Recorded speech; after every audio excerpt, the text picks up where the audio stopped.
The cake knife slipped from his hand and hit the bakery floor with a sharp metallic sound. Everyone turned. For the first time in years, Chairman Seo Jun-ho, the man who could silence boardrooms, terrify investors, and move an entire technology market with one sentence, stood frozen in the middle of a tiny bakery like someone had reached into his chest and stopped his heart.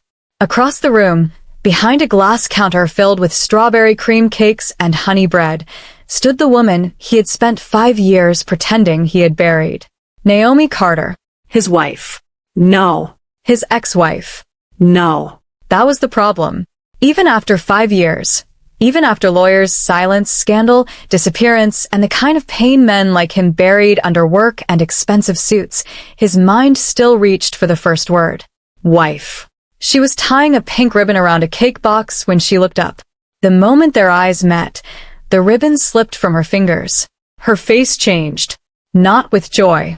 Not with longing. With fear. And that fear struck Jun-ho harder than any slap could have. Because once, years ago, Naomi had looked at him like he was the safest place in the world. Now she looked at him like he was the beginning of danger. Naomi, he whispered. The bakery seemed to fall away. The warm lights. The soft smell of butter. The young couple choosing cupcakes near the window. The elderly woman paying for red bean pastries. His assistant standing behind him with a tablet full of wedding cake options he suddenly could not remember. All of it disappeared. Only Naomi remained. Her hair was shorter now, resting just above her shoulders in soft curls. There were faint, tired lines beneath her eyes. She wore a pale blue apron dusted with flour. She looked older, but not broken. Softer in some places, stronger in others. Alive. 5 years of searching, hating, grieving, blaming, and pretending he did not care ended in the space between one breath and the next. Then a small voice said, "Mommy?" A little girl stepped from behind the counter, holding a paper bag almost too large for her arms. Jun-ho's eyes moved down. The child could not have been more than 5. She wore a yellow sweater, white sneakers, and 2 neat braids tied with blue ribbons. There was flour on her cheek and a serious little frown on her face, as if she had been assigned an important task and did not appreciate interruptions. She looked at Naomi first. Then she looked at Jun-ho. And the world ended a second time. Because the girl had Naomi's mouth. Naomi's skin. Naomi's small, determined chin. But her eyes. Jun-ho stopped breathing. Those were his eyes. Not similar. Not possible. His. The same sharp, dark shape that stared back at him in mirrors, family portraits, magazine covers, and stockholder profiles. The same eyes his grandmother used to say were the mark of the Seo bloodline. His assistant, Mr. Han, whispered behind him, "Chairman?" Jun-ho did not answer. The little girl blinked at him. "Mommy, why is that man staring at me?" Naomi moved quickly then. Too quickly. She stepped in front of the child, one arm sweeping protectively across her small body. Jun-ho saw the gesture. Protection. From him. His voice came out rough. "Naomi." "Not here," she said. 2 words. Cold. Quiet. Terrified. He stared at her. 5 years of questions rose inside him all at once, clawing for release. Where did you go? Why did you leave? Why did you sign nothing? Why did you let me believe you betrayed me? Why didn't you tell me? Who is she? But the only question that mattered stood behind Naomi's apron, peeking at him with his own eyes. Jun-ho took 1 step forward. Naomi stepped back. The movement was small, but he felt it like a wall slamming between them. "Don't," she said. His chest tightened. "I'm not going to hurt her." Naomi's eyes flashed. "You don't get to say that." Mr. Han shifted uncomfortably. "Chairman, perhaps we should." Jun-ho raised 1 hand. Mr. Han fell silent. The bakery owner, a round-faced woman in her 50s, looked between Naomi and Jun-ho with growing alarm. Customers had stopped pretending not to listen. Jun-ho knew he should care. He knew who he was. CEO of Seo Systems, Korea's 3rd largest technology conglomerate. Soon to be groom in a marriage designed to merge 2 of the country's most powerful corporate families. A man whose image was guarded more tightly than state secrets. He knew a public scene would be dangerous. He did not care. Is she mine? He asked. Naomi's face went pale. The little girl tugged her apron. Mommy. Jun-ho hated himself the moment he heard the child's frightened voice. Naomi bent slightly, her eyes never leaving him. Lena, go to Auntie Mira in the kitchen. The little girl frowned. But the cookie bags. Now, baby. The word baby landed in Jun-ho's chest like a blade. Lena. Her name was Lena. The child looked at him once more before obeying, disappearing through the swinging door behind the counter. Jun-ho watched her go, every part of him roaring to follow, to ask her age, her favorite color, whether she liked stories, whether she had been sick, whether she knew how to ride a bicycle, whether she had cried for a father whose name she had never been told. Naomi stepped out from behind the counter and untied her apron with shaking hands. Outside, she said. Jun-ho followed her through the side door into a narrow alley behind the bakery. The afternoon air was cold. Delivery crates were stacked against the wall. Somewhere nearby, traffic moved through the streets of Sinsadong, indifferent and loud. The bakery door shut behind them, muffling the warmth inside. Naomi turned on him immediately. You need to leave. Jun-ho stared at her as if she had spoken another language. Leave? Yes. After what I just saw? Her voice trembled, but she held his gaze. Especially after what you just saw. He took a breath, trying to control the violence of everything moving inside him. Naomi, is that child my daughter? She closed her eyes. That was the answer. Jun-ho stepped back as if the ground had shifted. His daughter. The words did not fit inside him. For 5 years, he had believed Naomi left him because she was guilty. Because she had chosen money, betrayal, and disappearance over him. Because she had sold secrets from his company and run before the investigation crushed her. Because that was what everyone told him. His mother. His lawyers. The board. The evidence. Evidence. He almost laughed. A harsh, broken sound left his throat instead. She is mine, he said. Naomi opened her eyes. She is mine, she said. He looked at her. The correction hit exactly where she intended. His voice lowered. You had my child and never told me. You lost the right to that sentence 5 years ago. His face hardened. I lost the right? I was your husband. And where were you when your family accused me of selling company secrets? He froze. Her eyes filled, but the tears did not fall. Where were you when your mother's lawyer put a settlement paper in front of me and told me if I ever came near you again, they would destroy me? Where were you when I called your office 6 times and your secretary said you were unavailable? Where were you when I waited outside Seo Tower for 3 hours in the rain and security removed me like I was a threat? Jun-ho's heartbeat slowed. Not from calm. From dread. I never knew that. Naomi gave a short, painful laugh. Of course you didn't. I swear to you. Don't swear to me. Naomi. No, she pointed toward the bakery. My daughter is inside that building. She has a normal life. A safe life. A life where no one measures her worth by the Seo family name, company shares, bloodline, or board approval. You do not get to walk in here 5 years later and shake that because you saw her eyes. His throat tightened. She has my eyes because she is my child. She has your eyes, Naomi said, voice breaking. Because biology can be cruel. That silenced him. For a moment, all Jun-ho could hear was the faint hum of the bakery freezer through the wall. Then his phone rang. The sound sliced through the alley. Mr. Han's name flashed on the screen. Probably a warning. Maybe the wedding cake appointment. Maybe his fiancé's family wondering why Korea's most disciplined CEO had vanished behind a neighborhood bakery with a woman the world thought had betrayed him. Jun-ho rejected the call. Naomi's eyes dropped to the phone. You're getting married. He looked at her. Something like bitterness crossed her face. Congratulations. It is not. Don't, she said. Don't explain your life to me. It's an arranged alliance. That makes it more romantic. His jaw tightened. I didn't come here for that. No. You came for cake. The words should have been ridiculous. Instead, they were devastating. Yes. He had come for cake. Not because he cared about cake. Because his mother had insisted he personally choose something for the engagement reception. Because the daughter of Hanul Biotech's chairman wanted a cake from a small bakery that rich brides had recently made fashionable. Because Jun-ho had built a life so controlled that even his wedding cake had been placed on his calendar by someone else. And somehow, that pointless errand had brought him to the woman he never stopped mourning, and the daughter he never knew existed. His voice dropped. Let me meet her. Naomi's answer came immediately. No. She is my daughter. She is 5 years old. All the more reason. No, Jun-ho. All the more reason you do not get to storm into her life like a man claiming property. Pain flashed across his face.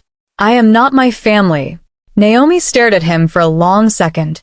You were when it mattered. He had no defense. That was what made it unbearable. Because he remembered that season. The investigation. The documents. The leaked prototype designs. The board demanding action. His mother, Seo Jun-ho, standing in his office with tears in her eyes and steel in her voice. Naomi did this, she had said. The evidence is clear. If you protect her, you destroy everything your father built. Jun-ho had refused to believe it at first. Then the evidence kept appearing. Emails, account transfers, security logs, a witness statement, a signed confidentiality breach report. And Naomi disappeared. No explanation. No goodbye. Just gone. So he turned pain into anger because anger was easier to survive. But now she stood in front of him with flour on her sleeve and 5 years of exhaustion in her eyes, telling him there had been calls he never received and threats he never heard. His voice became quiet. Tell me everything. Naomi shook her head. No. Not like this. When? She looked toward the bakery door. At 6:30 tonight. There's a closed tea house 2 streets from here. Mira can keep Lena after her art class. Lena, he repeated softly. Naomi's face tightened. Do not say her name like that. His eyes lifted. Like what? Like you already love her. The words struck him open.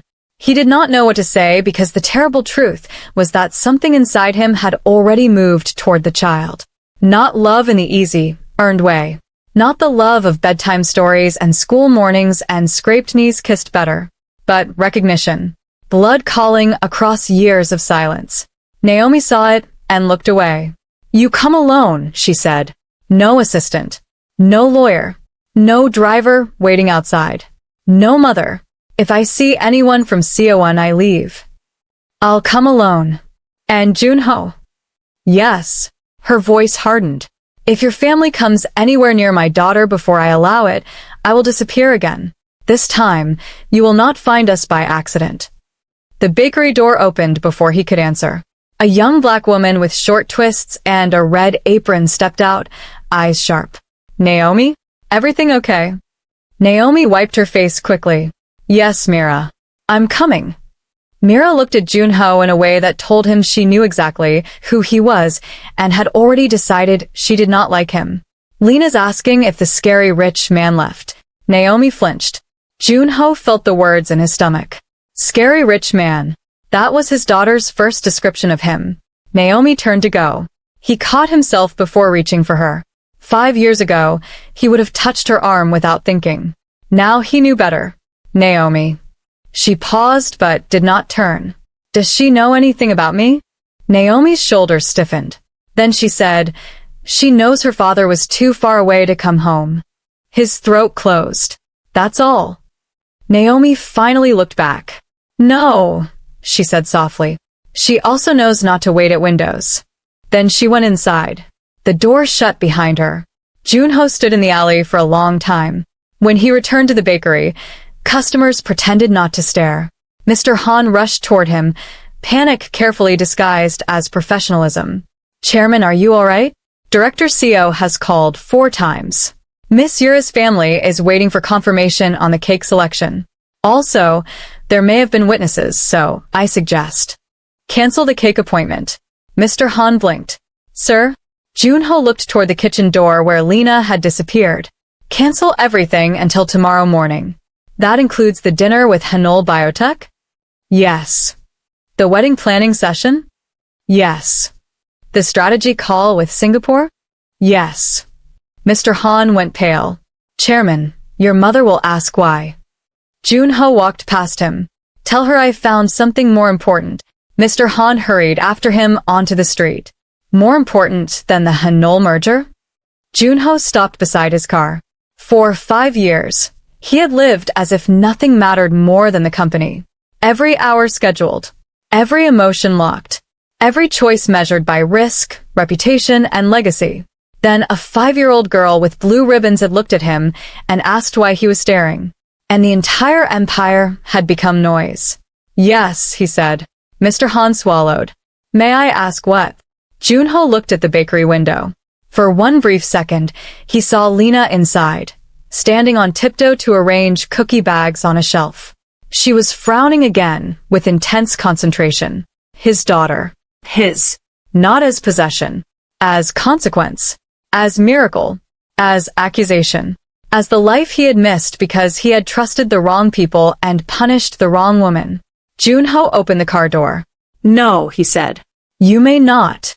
The drive back to Seo Tower took 24 minutes. Jun-ho felt every second.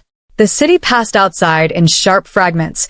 Glass buildings, traffic lights, school children crossing the road, couples under umbrellas, delivery bikes weaving between cars.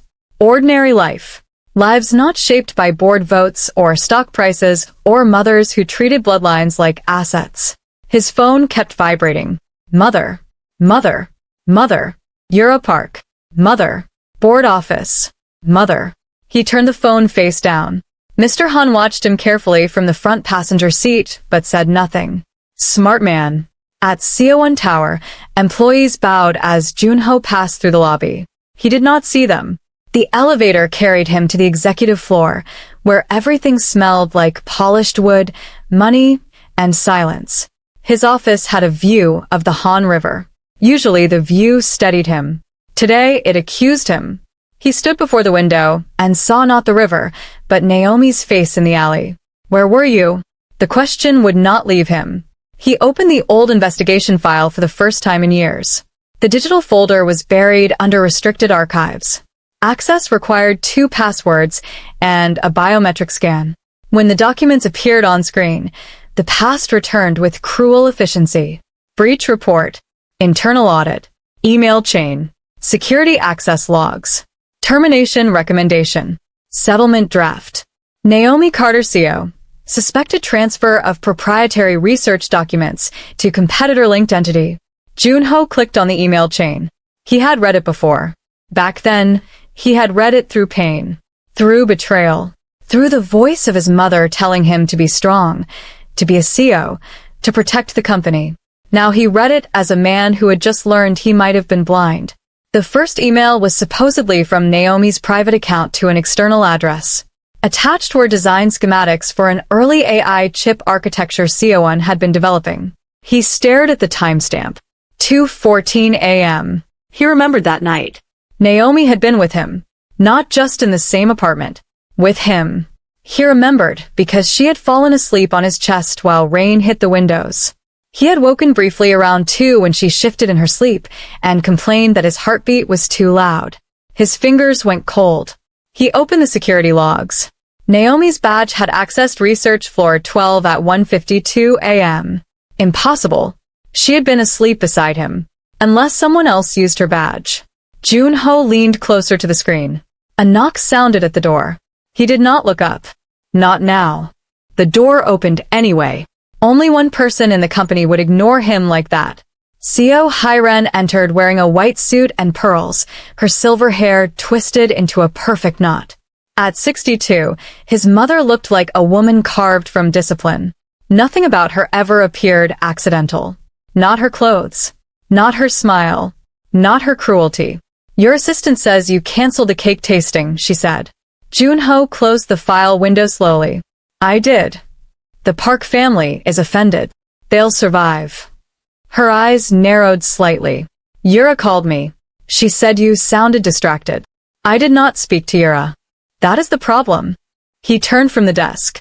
His mother studied him with the sharpness of someone who had spent her life detecting weakness before enemies could use it. What happened?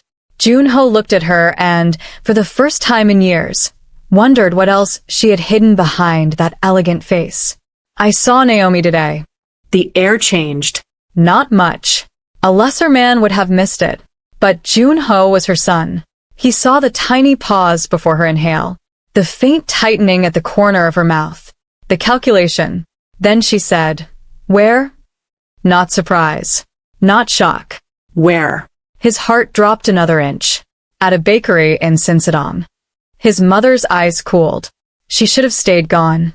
Jun-ho's voice became very quiet.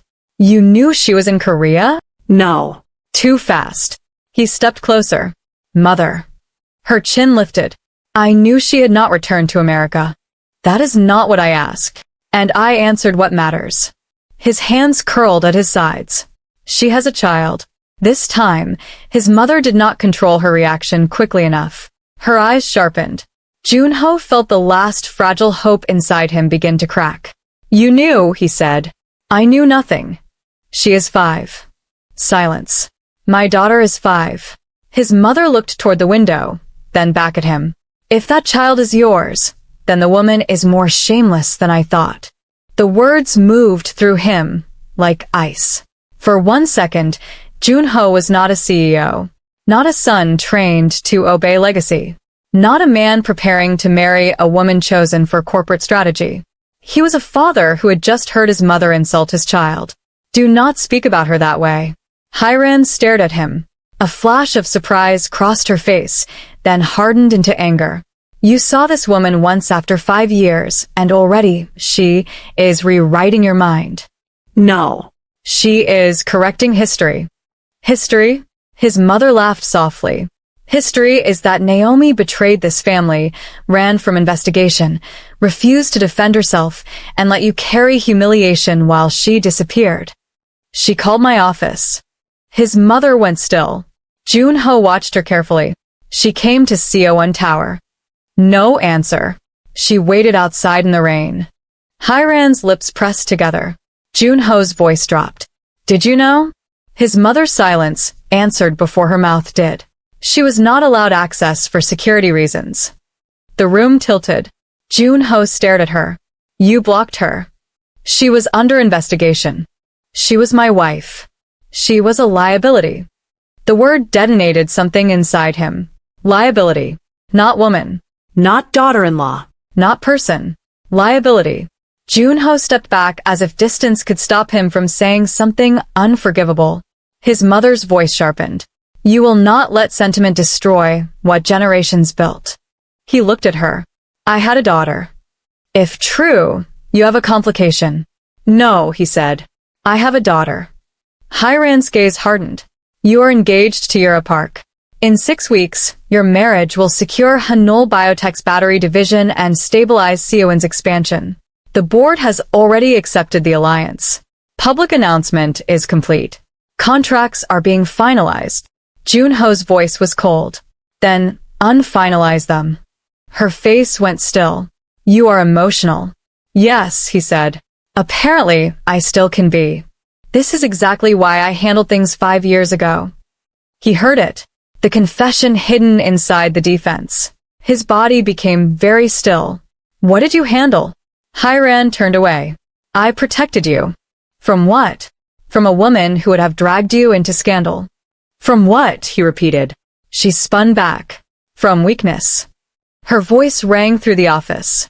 For the first time in his life, Jun-ho saw his mother's control crack fully.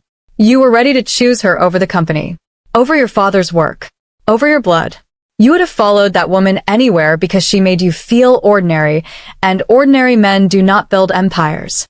Jun-ho stared at her. She was innocent. Hiran's mouth closed. He took 1 step toward her. Was she innocent? His mother looked away. And, in that moment, Jun-ho knew. Not everything. Not yet. But enough. The room became too quiet. His phone buzzed again on the desk. This time, it was a message from Yura Park. My mother said you canceled dinner. Is everything all right? Jun-ho looked at the message. Then, at his mother. then back at the investigation file, glowing on his screen. If you're watching this story, don't go anywhere because this is the moment Jun-ho's perfect life began to split open. The woman he thought betrayed him was alive. The daughter he never knew existed was 5 years old. And the mother he trusted with his empire had just revealed that the biggest lie of his life had been hiding inside his own family. He picked up his phone. His mother watched him. "What are you doing?" Jun-ho opened Yura's message. For 5 years, every decision he made had been careful. This one was not. He typed one sentence. "The wedding is cancelled." Then he pressed send. His mother's face went white with fury. "Jun-ho." He looked at her. "At 6:30 tonight," he said, "I am meeting my wife." "She's not your wife anymore." His answer came without hesitation. "She was never yours to erase." Seo Hyran looked at her son as if he had struck her. For almost 40 years, she had trained him to be controlled, to speak only after thinking, to move only after measuring, to treat emotion like a private illness and duty like oxygen. Yet there he stood, in his office above the Han River, canceling the most important marriage alliance of his career with one sentence. "The wedding is cancelled. No consultation. No board approval. No family discussion. No strategy. Just the kind of reckless, human decision she had spent his entire life teaching him to despise. "You will send another message immediately," she said. Jun-ho placed the phone face down on his desk. No. "You will tell Yura you are under stress. You will apologize to her family tonight. You will not humiliate the Parks because some woman from your past appeared with a child." His eyes sharpened. "Do not call Naomi some woman." Hyran's lips curled with disgust. "Still defending her. I should have defended her 5 years ago. You were grieving. I was obedient." That silenced her. For a moment neither moved. Then his mother smiled faintly, the kind of smile she used in boardrooms just before destroying someone with perfect manners. Fine. "You want truth? Let us speak truth. You are angry because she has a child. You feel guilty because you did not know. But guilt is not proof. That girl may not even be yours." The words landed like poison. Jun-ho stared at her. "If you say that again," he said quietly, "you will not like what comes next." Her eyes widened. Not from fear. From insult. "You threaten your mother now?" "I am warning the woman who just called my daughter a complication." Hyran's face hardened. "You have known this child for less than 5 minutes. And somehow I have protected her more in 5 minutes than you would in 5 lifetimes." His mother inhaled sharply. Jun-ho turned back to his computer and reopened the investigation file. "Leave." She blinked. "Excuse me? I have work to do before 6:30. You will not dismiss me like an employee." He looked at her fully. "Then do not behave like one who has outlived her usefulness." The room went dead silent.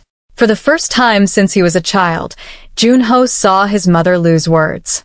It lasted only a second. Then her face became stone. "You think this is power?" she whispered. "Throwing away a merger? Digging up old shame? Running after a woman who hid your child?"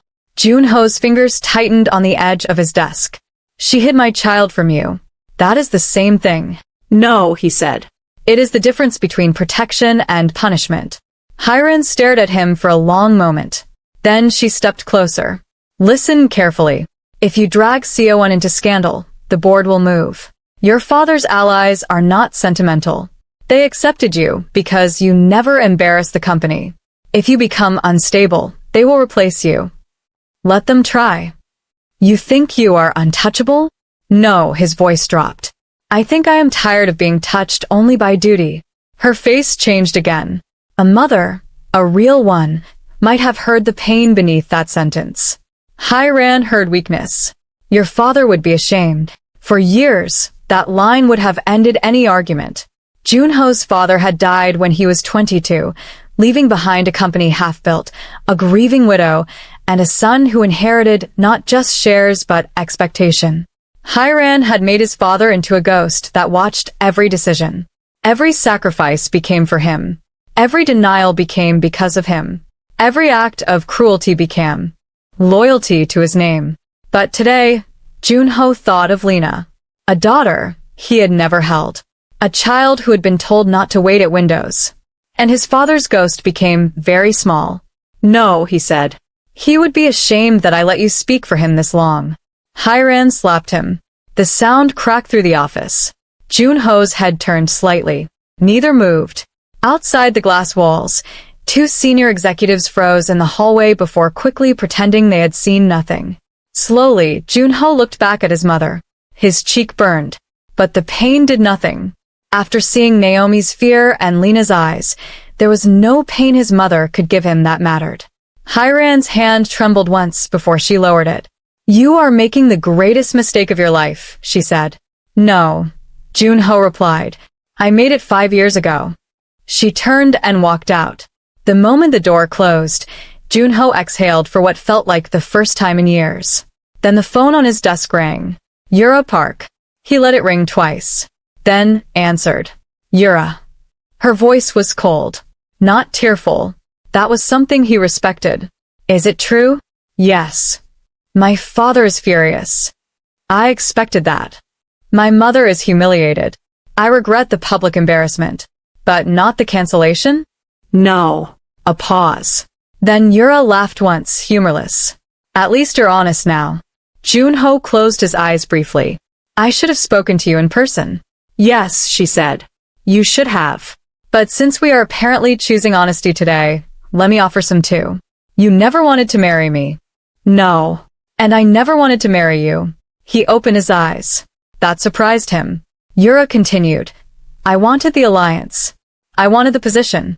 I wanted my father to stop treating me like a decorative heir and start treating me like someone who could lead. You were the cleanest route. Despite everything, Jun-ho almost smiled. I'm sorry I disrupted your route. You did more than disrupt it. You detonated it. I know. Is there another woman? He was silent. Yura's voice sharpened. I see. It is complicated. It always is when men say that. She is my former wife. Another pause. The one accused of espionage? Yes. Jun-ho. She was innocent. Yura went quiet. When she spoke again, her voice had changed. Are you certain? Not yet legally. But personally, yes. That is dangerous. Yes. And you canceled our wedding before confirming everything? I found out I have a daughter. Silence. Then Yura whispered. Oh. That small sound carried more humanity than Jun-ho expected. How old? She asked. 5. Does she know you? No. Do you want her to? His answer came before pride could interfere. More than I have wanted anything. Yura was silent again. Then she sighed. My father will use this against you. I know. My family will pull support from the merger. I know. The press will eat you alive. Probably. And your mother? Jun-ho looked at the door Hiran had slammed behind her. My mother has already begun. Yura's voice softened by a fraction. I should hate you. Yes. I don't. Not fully. You are generous. No. I am practical. A marriage between us would have been efficient and miserable. Perhaps you have spared us both. He looked down at the city. I hope so. But Jun-ho? Yes. If your former wife was framed and your mother helped bury her, do not half-expose the truth. Men like you always want to clean scandals without breaking the furniture. That will not work here. He absorbed that. You sound experienced. I am a daughter in a family corporation, Yura said. Of course I am experienced. For the first time that day, Jun-ho felt something like respect that was not strategic. I am sorry, Yura. I know. Then her voice cooled again. But if my father asks, I screamed at you. Understood. And if the press asks, I am devastated. Of course. And if you survive this, she said, you will owe me a favor. Jun-ho almost laughed. Name it. Not yet. I'm saving it for something expensive. The call ended. Jun-ho stood still for a moment, then called Mr. Han. His assistant entered in less than 20 seconds, face tense, tablet clutched like a shield. Chairman, I need the full archive from Naomi's case. Not the executive summary. Not the board version. Everything. Mr. Han hesitated. That file is restricted by your mother's office. Not anymore. Sir, accessing it may trigger internal compliance alerts. Good. Mr. Han swallowed. Good. I want to know who panics. For the first time since the bakery, Mr. Han looked directly at him. You believe Mrs. Seo was framed. Jun-ho's chest tightened at the old title. Mrs. Seo. Yes. Mr. Han lowered his voice. Then you should know something. Jun-ho turned. What? Mr. Han looked toward the door, then back. I was not your assistant 5 years ago, but I was in the executive support pool. There were rumors. What rumors? That Mrs. Seo came to the building twice after the accusation. Official logs say she was denied entry once. But I remember 3 visits. Jun-ho's heart slowed. 3? Yes, Chairman. Why was that not in the file? Mr. Han looked uncomfortable. The visitor records were amended. Jun-ho's eyes hardened. By who? I don't know. But the request came from the family office, not corporate security. His mother. Of course. What else? Mr. Han hesitated again. Jun-ho's voice sharpened. Speak. The night of the alleged breach, Mrs. Seo's access badge was logged on research floor 12. But the elevators were under maintenance. Staff needed secondary manual clearance to reach that floor. Jun-ho stepped closer. And the manual clearance was not hers. Whose was it? Mr. Han looked pale. Director Choi's. Jun-ho's blood turned cold. Choi Tae-sung. His mother's nephew. Jun-ho's cousin. At the time, Tae-sung had been a senior strategy director with heavy access, but little discipline. He had always resented Naomi. Said she made Jun-ho soft. Said foreign wives did not understand Korean family duty. Said love marriages were beautiful only for poor men. 6 months after Naomi disappeared, Tae-sung was quietly transferred to Seoul's European investment branch. Promoted publicly. Exiled privately? Jun-ho walked back to his desk. Find Tae-sung. Chairman, he is currently in Zurich. I do not care if he is on the moon. Find him. Yes, sir. And Mr. Han? Yes. No one loyal to my mother sees that request. His assistant nodded. For a moment, Jun-ho saw fear in his eyes. Not fear of him. Fear of what they were about to uncover. By 5:45 p.m., Jun-ho had enough to know Naomi had not lied. Not the whole truth. Not yet, but enough. The breach file was too clean in the wrong places. Timestamps aligned too neatly. The witness statement came from an employee who had left Seoul with an unusually generous severance package.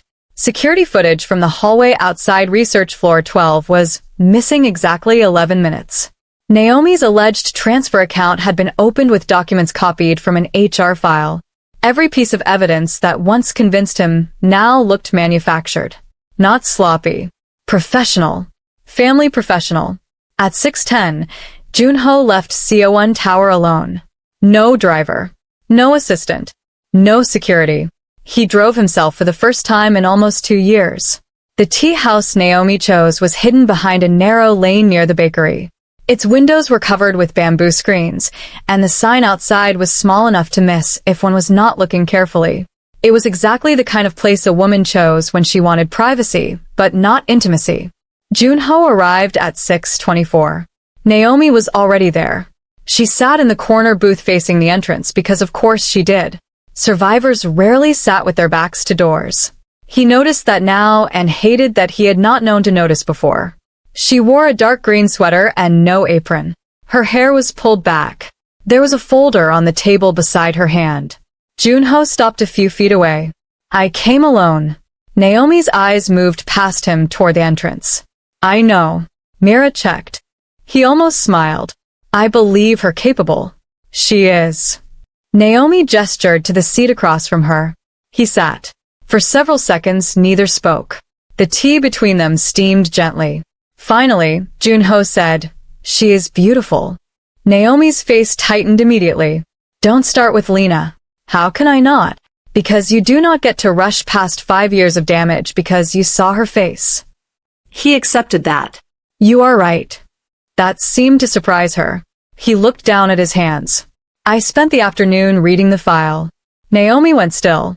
The breach file. Yes. And his voice roughened. It was false. Her eyes closed. For 1 second, pain moved across her face so deeply that Jun-ho forgot how to breathe. Not shock. Not relief. Exhaustion.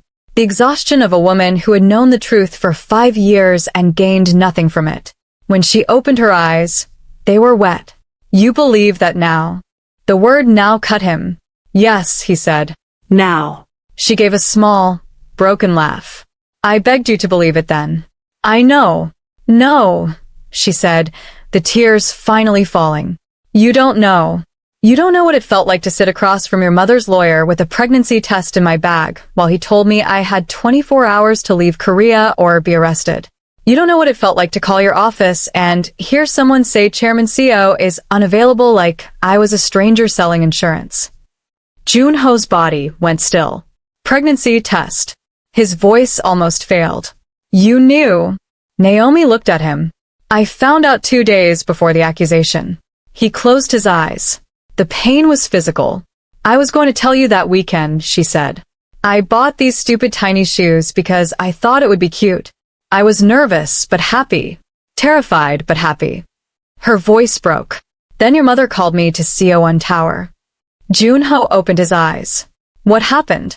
Naomi wiped her face, then opened the folder. Inside were old documents, printed emails, legal notices, and a photograph of a pair of tiny yellow baby shoes. Jun-ho stared at the photo. Something inside him collapsed. Naomi pushed the first document toward him. Your mother said the company had evidence I leaked confidential research. She said if I fought it, Seo would file criminal charges. She said if I went to you, you would be forced to choose between me and the company, and either choice would destroy you. Jun-ho whispered. She had no right. Naomi's eyes flashed. She had power. At the time, that was enough. He had no answer.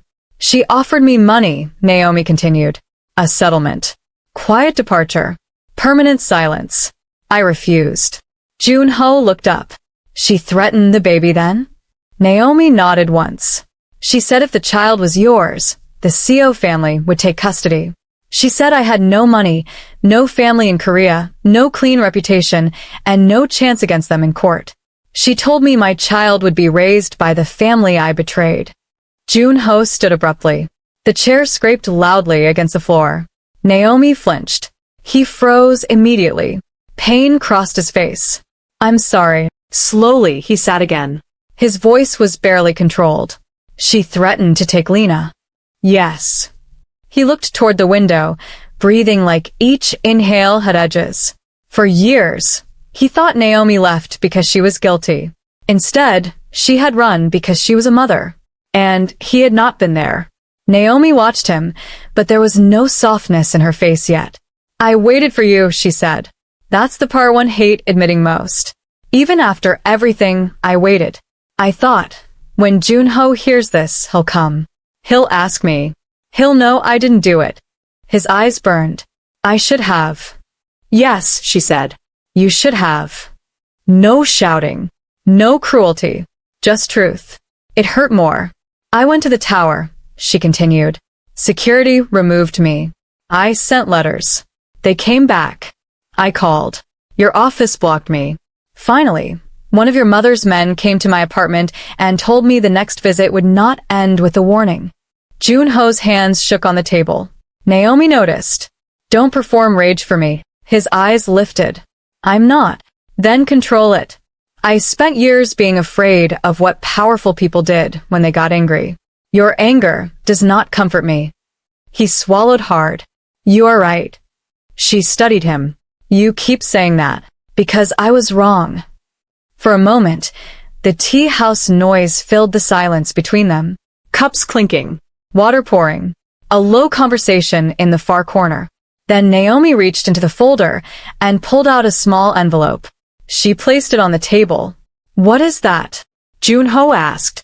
Lena's first ultrasound. His face changed. Naomi pushed it toward him. I almost mailed it to you. So many times. He did not touch it at first, as if it might punish him.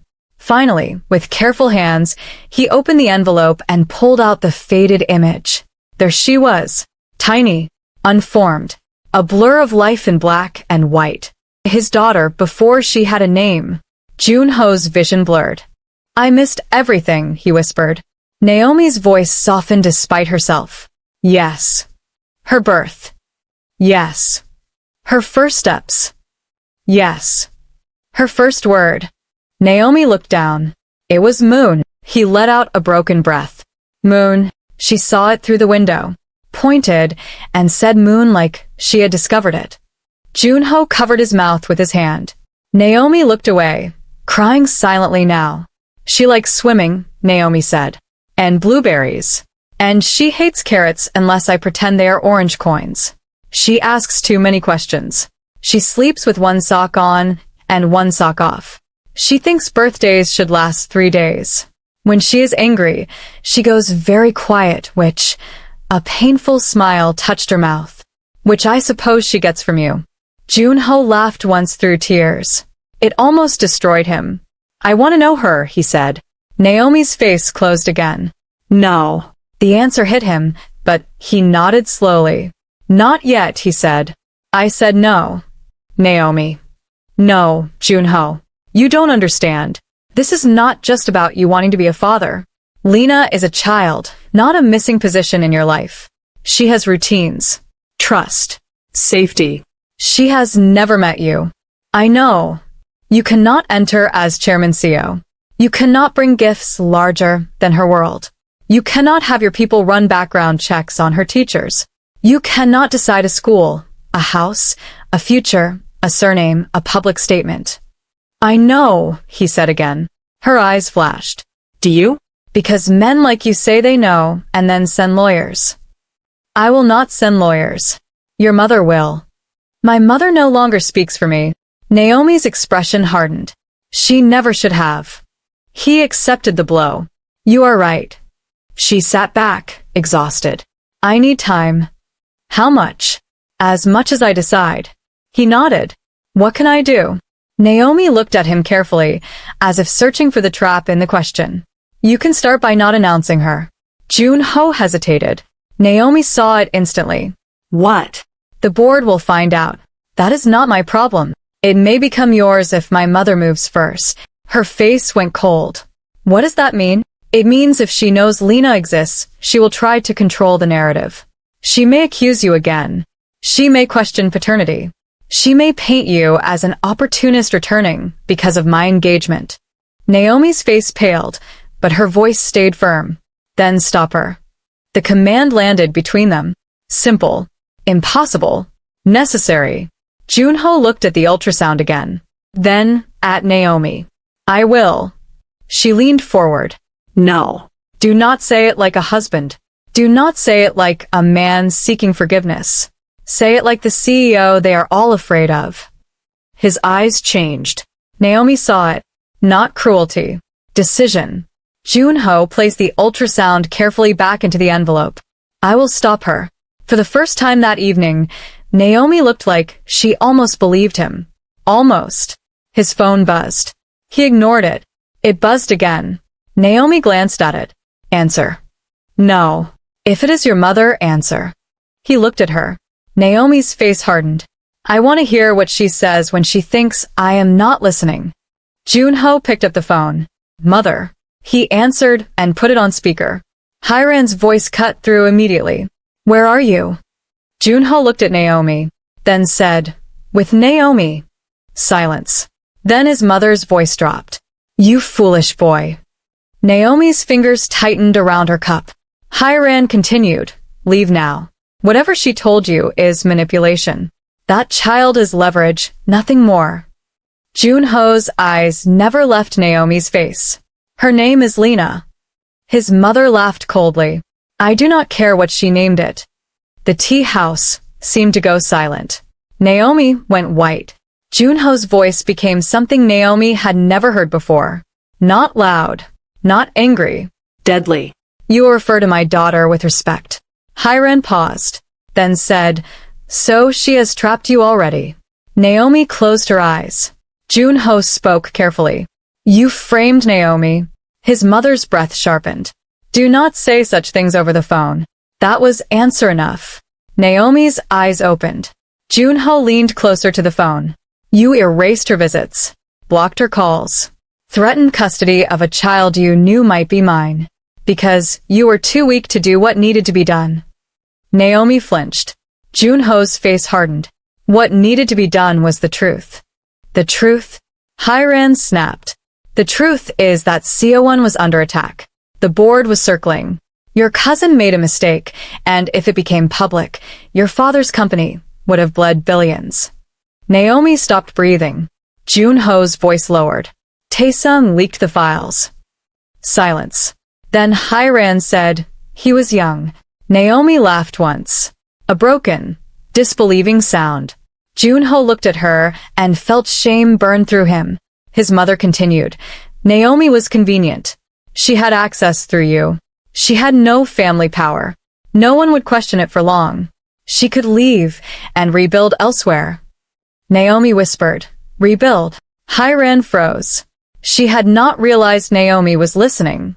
Jun-ho said, she is here. For once, Seo Hiran had no immediate response. Naomi leaned toward the phone, her voice shaking. You knew I was pregnant. Hiran's tone changed, becoming polished and cold. I knew you claimed to be. I had medical proof. You had ambition. Jun-ho's hand tightened around the phone. Naomi's eyes filled again, but she did not look away. You threatened to take my baby. I protected my family from contamination. Jun-ho stood so abruptly the table shook. Naomi grabbed the cup before it spilled. His voice cut through the room. You are finished. Hiran laughed. You think so? Yes. You have no idea what were costs.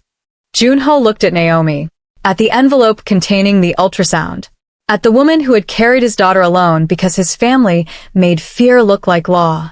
Then he said, I am learning. He ended the call. For a long moment, neither he nor Naomi moved. Then Naomi whispered, now she knows you're with me. Yes. She'll come for Lena. Jun-ho shook his head. No. She will try. Naomi looked at him. And you? His answer came quietly. I will stand where I should have stood 5 years ago. Naomi did not sleep that night. She tried. She put Lena to bed at 8:15 like always. Read 2 picture books. Sang the Little Moon song Lena loved. Checked the closet because Lena had recently decided shadows could hide long finger monsters. Kissed both cheeks because one kiss was not balanced. Then she sat beside the bed until her daughter's breathing turned soft and even. Only then did Naomi allow her face to fall apart. I missed everything, he whispered. Naomi's voice softened despite herself. Yes. Her birth. Yes. Her first steps. Yes. Her first word. Naomi looked down. It was Moon. He let out a broken breath. Moon. She saw it through the window, pointed, and said Moon like she had discovered it. Jun-ho covered his mouth with his hand. Naomi looked away, crying silently now. She likes swimming, Naomi said. And blueberries.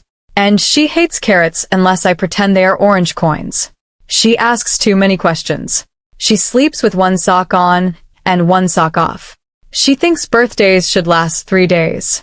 When she is angry, she goes very quiet, which, a painful smile touched her mouth. Which I suppose she gets from you. Jun-ho laughed once through tears. It almost destroyed him. I want to know her, he said. Naomi's face closed again. No. The answer hit him, but he nodded slowly. Not yet, he said. I said no. Naomi. No, Jun-ho. You don't understand. This is not just about you wanting to be a father. Lena is a child, not a missing position in your life. She has routines, trust, Safety. She has never met you. I know. You cannot enter as Chairman Seo. You cannot bring gifts larger than her world. You cannot have your people run background checks on her teachers. You cannot decide a school, a house, a future, a surname, a public statement. I know, he said again. Her eyes flashed. Do you? Because men like you say they know and then send lawyers. I will not send lawyers. Your mother will. My mother no longer speaks for me. Naomi's expression hardened. She never should have. He accepted the blow. You are right. She sat back, exhausted. I need time. How much? As much as I decide. He nodded. What can I do? Naomi looked at him carefully, as if searching for the trap in the question. You can start by not announcing her. Jun-ho hesitated. Naomi saw it instantly. What? The board will find out. That is not my problem. It may become yours if my mother moves first. Her face went cold. What does that mean? It means if she knows Lena exists, she will try to control the narrative. She may accuse you again. She may question paternity. She may paint you as an opportunist returning because of my engagement. Naomi's face paled, but her voice stayed firm. Then stop her. The command landed between them. Simple. Impossible. Necessary. Jun-ho looked at the ultrasound again. Then, at Naomi. I will. She leaned forward. No. Do not say it like a husband. Do not say it like a man seeking forgiveness. Say it like the CEO they are all afraid of. His eyes changed. Naomi saw it. Not cruelty. Decision. Jun-ho placed the ultrasound carefully back into the envelope. I will stop her. For the first time that evening, Naomi looked like she almost believed him. Almost. His phone buzzed. He ignored it. It buzzed again. Naomi glanced at it. Answer. No. If it is your mother, answer. He looked at her. Naomi's face hardened. I want to hear what she says when she thinks I am not listening. Jun-ho picked up the phone. Mother. He answered and put it on speaker. Hiran's voice cut through immediately. Where are you? Jun-ho looked at Naomi, then said, with Naomi. Silence. Then his mother's voice dropped. You foolish boy. Naomi's fingers tightened around her cup. Hiran continued, leave now. Whatever she told you is manipulation. That child is leverage, nothing more. Jun-ho's eyes never left Naomi's face. Her name is Lena. His mother laughed coldly. I do not care what she named it. The tea house seemed to go silent. Naomi went white. Jun-ho's voice became something Naomi had never heard before. Not loud. Not angry. Deadly. You refer to my daughter with respect. Hiran paused, then said, so she has trapped you already. Naomi closed her eyes. Jun-ho spoke carefully. You framed Naomi. His mother's breath sharpened. Do not say such things over the phone. That was answer enough. Naomi's eyes opened. Jun-ho leaned closer to the phone.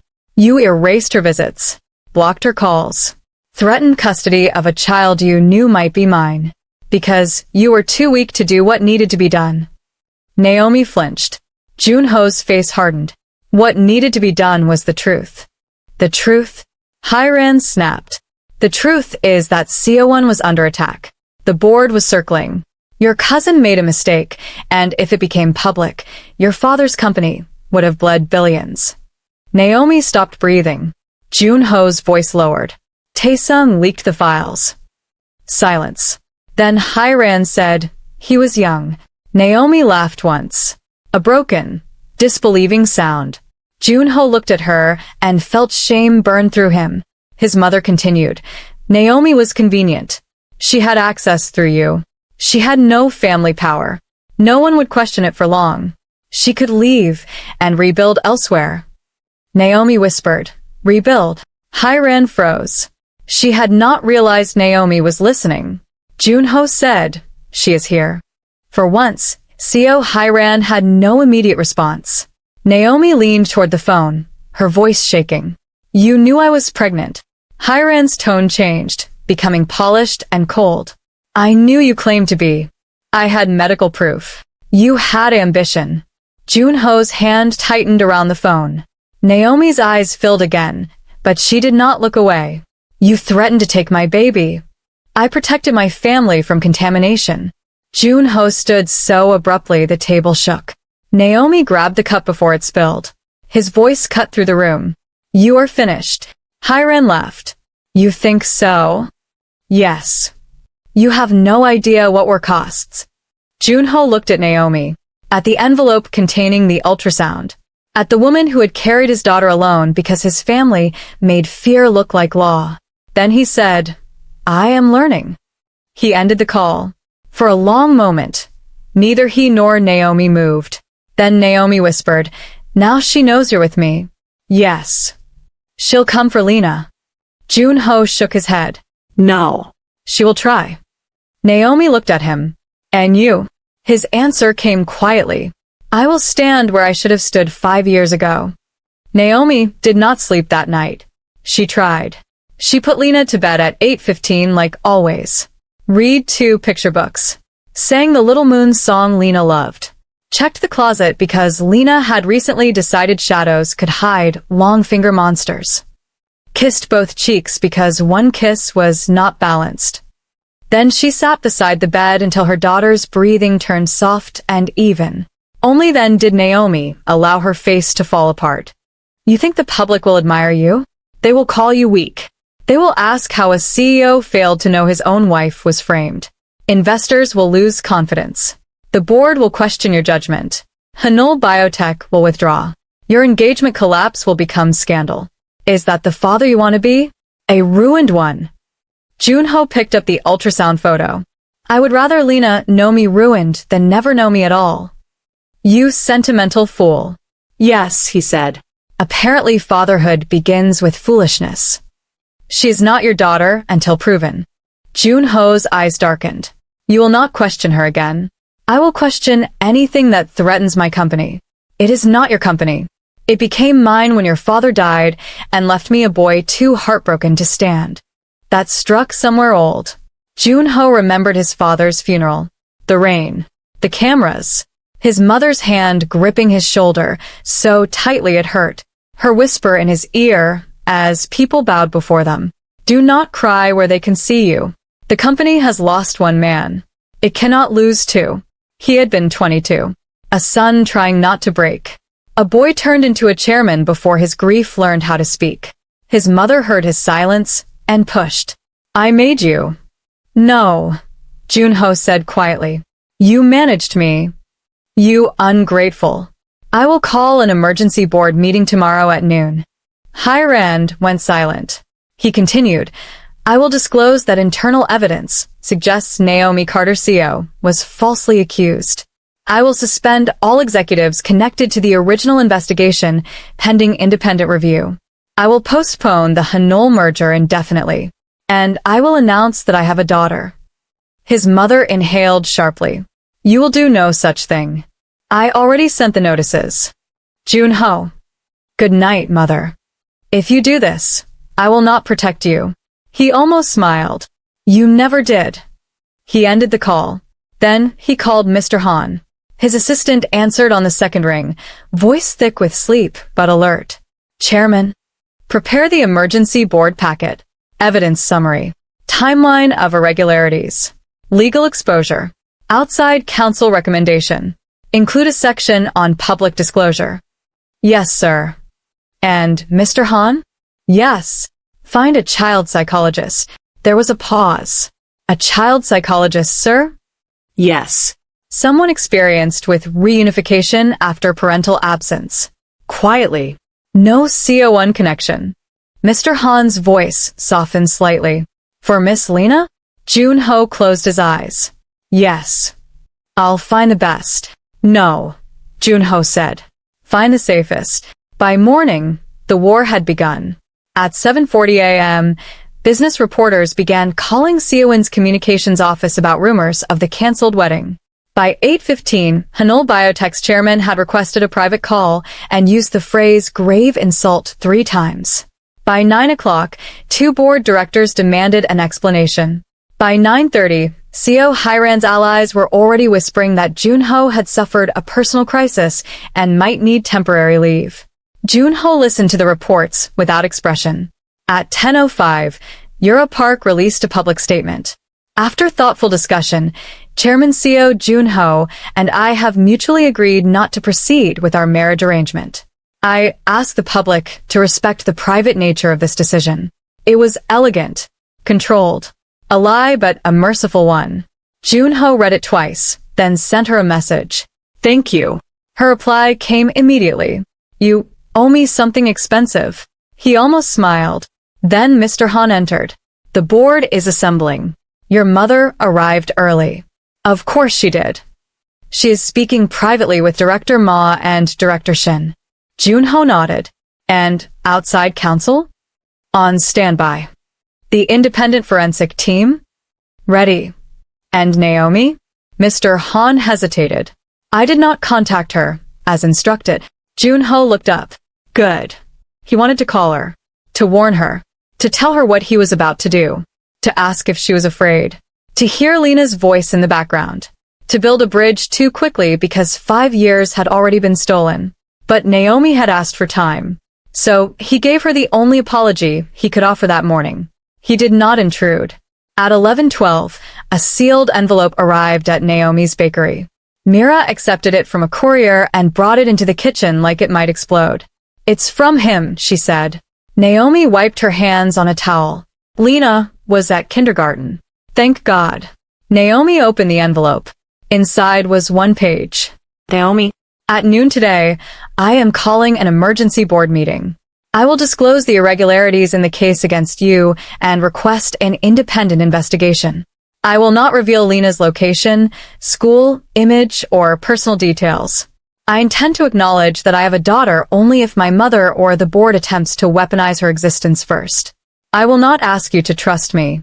I will only give you information before others try to turn it into fear. Jun-ho. Naomi read it 3 times. Mira leaned over her shoulder. Well, Mira said. Rich robot daddy is learning. Naomi sank into a chair.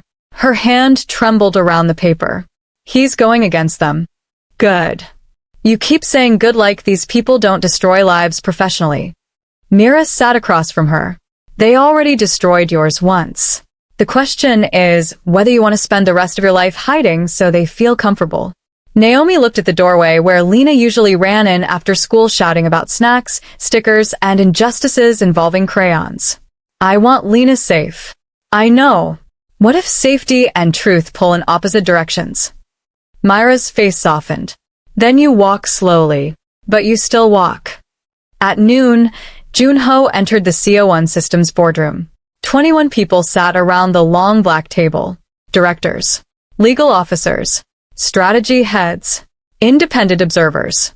His mother sat near the far end, dressed in dark navy, her pearls replaced with a diamond brooch shaped like a knife. She did not look at him like a mother.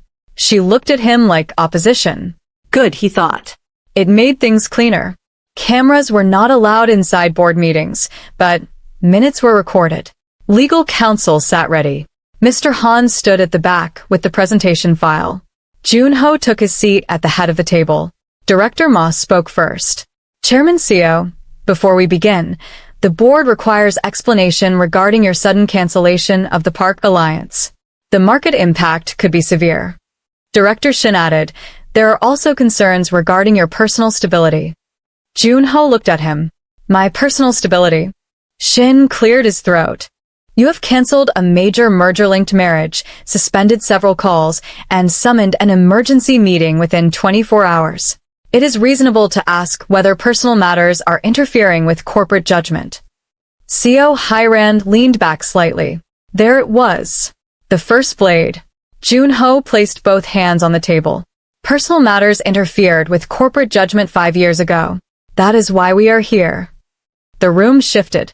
His mother's eyes narrowed. Jun-ho nodded to Mr. Han. The screen behind him lit up. Naomi Carter CO Investigation Review. Preliminary irregularities.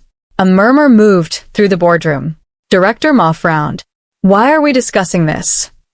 Because the 5-year-old accusation against Naomi Carter CO appears to have been fabricated using company resources, family office influence, and altered security evidence. The murmur became louder. Jun-ho's voice cut through. This is inappropriate. Jun-ho looked at her. That word has done a lot of work in this family. Her face hardened. He continued. 5 years ago, Naomi Carter CO was accused of leaking proprietary AI chip architecture to an external entity. Based on that accusation, she was removed from all informal access, pressured into silence, and treated publicly as a disgraced former family member. I accepted the evidence presented to me then. His voice tightened for one fraction of a second.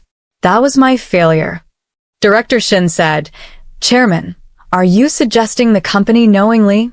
"I am suggesting we do not yet know the full extent of the company's exposure. That is why an independent investigation is required immediately." Mr. Han advanced the slide. Timestamp discrepancy. Badge access conflict. Manual clearance mismatch. Deleted footage request. Altered visitor logs. Unregistered legal settlement. Witness severance irregularity. The room grew quieter with every bullet point. Director Ma leaned forward. "Who authorized the manual clearance?" Jun-ho looked across the table. "Choi Tae-sung." Someone cursed under their breath. His mother's face remained composed, but her fingers touched the edge of her brooch. Director Shin looked startled. "Director Choi?" "He was transferred to Europe after the breach." "Yes." "Why was his clearance not in the original report?" "That is one of many questions." Hyran spoke calmly. "Questions are not conclusions. You are presenting speculation as fact because you are emotionally compromised by the reappearance of your former wife." Jun-ho turned toward her. "My former wife's reappearance did not alter the logs." "No," she said. "But it altered your interpretation." A few directors nodded uneasily. Jun-ho expected that. His mother continued, voice smooth now. "Let us be honest. Naomi Carter disappeared for 5 years. Now, on the eve of a strategic marriage alliance, she returns with a child she claims belongs to you." The room went still. Jun-ho's blood chilled. There it was, weaponized. His mother looked almost regretful, performing sorrow for the board. "I did not wish to raise this here, but since you have chosen to drag private wounds into corporate governance, the board deserves to know the full context." Jun-ho's voice became low. "Be very careful." Hyran ignored him. "This child's paternity has not been legally established. Naomi Carter has obvious financial motive. If the chairman is acting under emotional manipulation, we must consider emergency governance protections." Director Ma looked deeply uncomfortable. Director Shin did not. He leaned in. "Chairwoman Seo, are you recommending temporary executive review?" Jun-ho stared at his mother. She had done exactly what Naomi feared. Not in public yet, but here, among the people who could remove him, she had turned a 5-year-old child into a corporate threat. For a second, the room sharpened into perfect silence. Then Jun-ho stood. Not quickly, not angrily. He rose with the calm of a man who had finally understood the full shape of the enemy. "Mr. Han." Mr. Han stepped forward. "Yes, Chairman. Begin recording for supplemental legal record." The board erupted. Director Shin protested. "This meeting is already recorded through official minutes." Jun-ho said, "Then another record will not harm honest people." Mr. Han activated the device. Jun-ho looked at every face around the table before speaking. "My daughter's name is Lena Carter." His mother's eyes flashed. "She is 5 years old. She is not an asset. She is not a liability. She is not leverage, scandal, contamination, or a governance risk." His voice remained controlled, but something beneath it made even Director Shin lean back. "She is a child. My child." Hyran said coldly, "And proven." Jun-ho looked at her. "If paternity is required legally, it will be handled privately and with Naomi's consent. But let the record show this. Any attempt by this board, this company, or any member of the Seo family to harass, surveil, defame, pressure, photograph, approach, or question that child will be treated as an attack on me personally and prosecuted through every available legal channel." The room went silent. Hyran's face tightened. Jun-ho leaned forward, both hands on the table. "And mother?" Her eyes lifted to his. "If you ever refer to my daughter as contamination again, the next emergency meeting will not be about my stability." He paused. "It will be about your crimes." No one breathed. "And if you have watched this far, Make sure you stay to the end, because this is the moment Jun-ho stopped being the obedient son of Seo Jun and became something his mother never prepared for, a father with nothing left to protect except the truth. Hye-ran smiled slowly. It was not a warm smile. It was the smile of a woman who had just accepted war. Then let us see, she said softly, how long truth survives without power. The boardroom did not explode immediately. That was what made it worse. No one shouted. No one stood. No one slammed a fist on the table. Men and women who had built careers out of hiding panic behind expensive silence simply stared at the screen, at the documents, at Jun-ho, at his mother, and then carefully away from each other. Because everyone understood what had just happened. A company's secret had become a family war. A family war had become a governance threat. And somewhere outside the tower, a 5-year-old girl who liked blueberries and hated carrots had become the center of a battle she did not even know existed. Director Ma cleared his throat. Chairman Seo, he said carefully, given the seriousness of these materials, I agree that an independent review is appropriate. Seo Hye-ran turned slowly toward him. Director Ma's eyes dropped to the table. Jun-ho noticed. So, did everyone else. His mother did not need to threaten. Loudly. She had spent decades making men fear the consequences of disappointing her. Director Shin leaned forward, choosing his side with visible confidence. With respect, Director Ma, we are looking at unverified documents gathered under emotionally compromised circumstances. The chairman has admitted personal involvement. A former spouse reappears. A child is mentioned. A major merger collapses. Now we are asked to reopen a 5-year-old case that could damage shareholder confidence. This is not leadership. This is crisis. Jun-ho looked at him. Thank you for defining the problem. Director Shin frowned. Excuse me? You are correct. This is crisis. Jun-ho's voice was steady. The question is whether we address it now with transparency or let outside investigators discover that Seo Jun Systems buried fabricated evidence involving a family member, a senior director, and possibly the chairwoman of our family office. His mother's eyes flashed. Director Shin said, careful. Jun-ho's gaze sharpened. That advice is 5 years late. Legal counsel, Ms. Jang, finally spoke.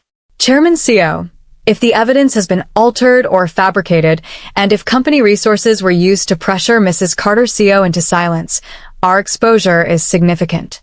Civil damages, regulatory inquiry, shareholder suits, possible criminal liability, depending on the nature of the fabrication. Hye-ran's mouth tightened. Jun-ho nodded.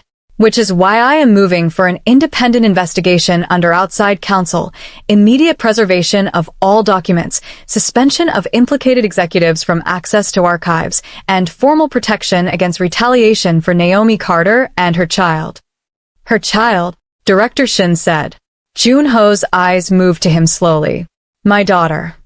Director Shin hesitated, then forced a thin smile. Allegedly. The word had barely left his mouth when Jun-ho turned fully toward him. No one moved. Director Shin's smile faded.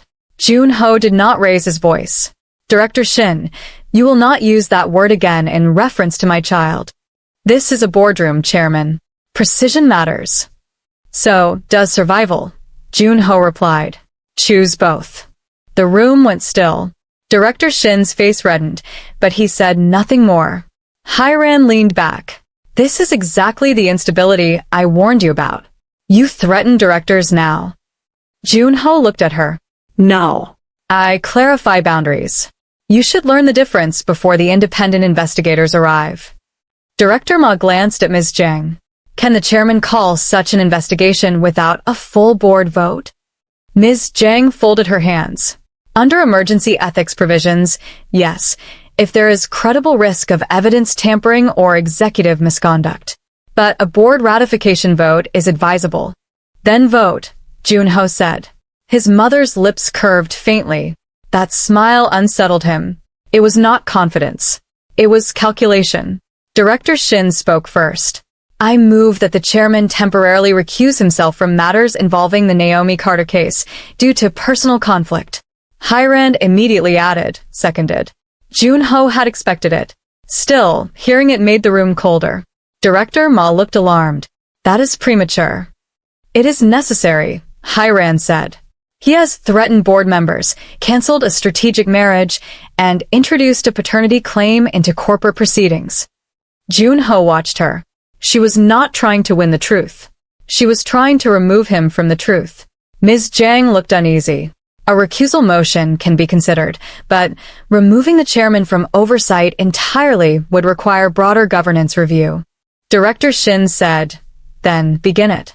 Mr. Han stood at the back of the room, face pale. Jun-ho glanced at him once. Not yet. Hiran saw the glance. Her eyes narrowed. Jun-ho looked back at the board. If you believe I should recuse myself because I was married to the woman this company wronged, then every director who reviewed the original accusation and approved silence should also recuse themselves. That landed. Several directors shifted. Jun-ho continued. If my conflict is love, yours is liability. Director Ma's eyes lifted. Ms. Jang wrote something quickly.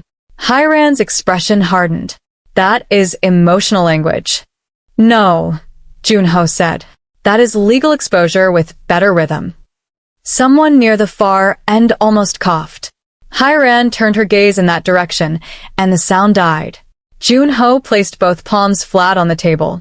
This company has two choices. We investigate ourselves before regulators do, or we wait until Naomi Carter's legal team and every journalist in Seoul asks why Seo Systems used a black foreign daughter-in-law as a convenient scapegoat for internal family misconduct. The room froze. There it was. The thing no one wanted said plainly. Naomi had been easy to frame not only because she lacked family power, but because she was foreign, because she was black, because certain people assumed the public would believe she had come for money, access, status, secrets. Because the Seo family could wrap prejudice in corporate language and call it risk management. Director Ma looked sick. Ms. Jang stopped writing. Hiran's face became unreadable. Jun-ho's voice lowered. You know how this story looks when told honestly. You also know how it looks when told by people who hate us. Director Shin's confidence dimmed. Jun-ho pressed forward. Approve the investigation. Preserve the documents. Suspend Choi Tae-sung's access. Issue no public statement until outside counsel reviews the evidence. And leave my daughter out of this room. Director Ma raised his hand first. I support the chairman's motion. One by one hands followed. Not all, but enough. Director Shin did not raise his. Neither did Hiran. The motion passed. Jun-ho did not celebrate. He knew better. Passing the motion was not victory. It was the opening of a door behind which monsters had been waiting for 5 years. The meeting ended with cold politeness. Directors avoided his eyes as they left. Ms. Jang requested immediate access to the original files. Mr. Han began coordinating with outside counsel. Director Ma stopped by Jun-ho's chair and said quietly, "For what it is worth, if this is true, I am sorry." Jun-ho looked at him. It was true even before you were sorry. Director Ma lowered his head and left. Soon, only Jun-ho and his mother remained. Hiran stood near the window, looking down at the city as if deciding which parts of it she could burn without losing value. Jun-ho closed his laptop. You lost the vote.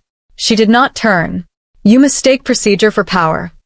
And you mistake fear for loyalty. Now she turned. The motherly mask was gone. You think Naomi will thank you for this? You think that child will run into your arms because you made a speech? You have opened a scandal that may ruin the company she will one day inherit if you are foolish enough to put her in our bloodline. Jun-ho stood slowly. She is already in my bloodline. Blood is not enough. No, he agreed. You proved that.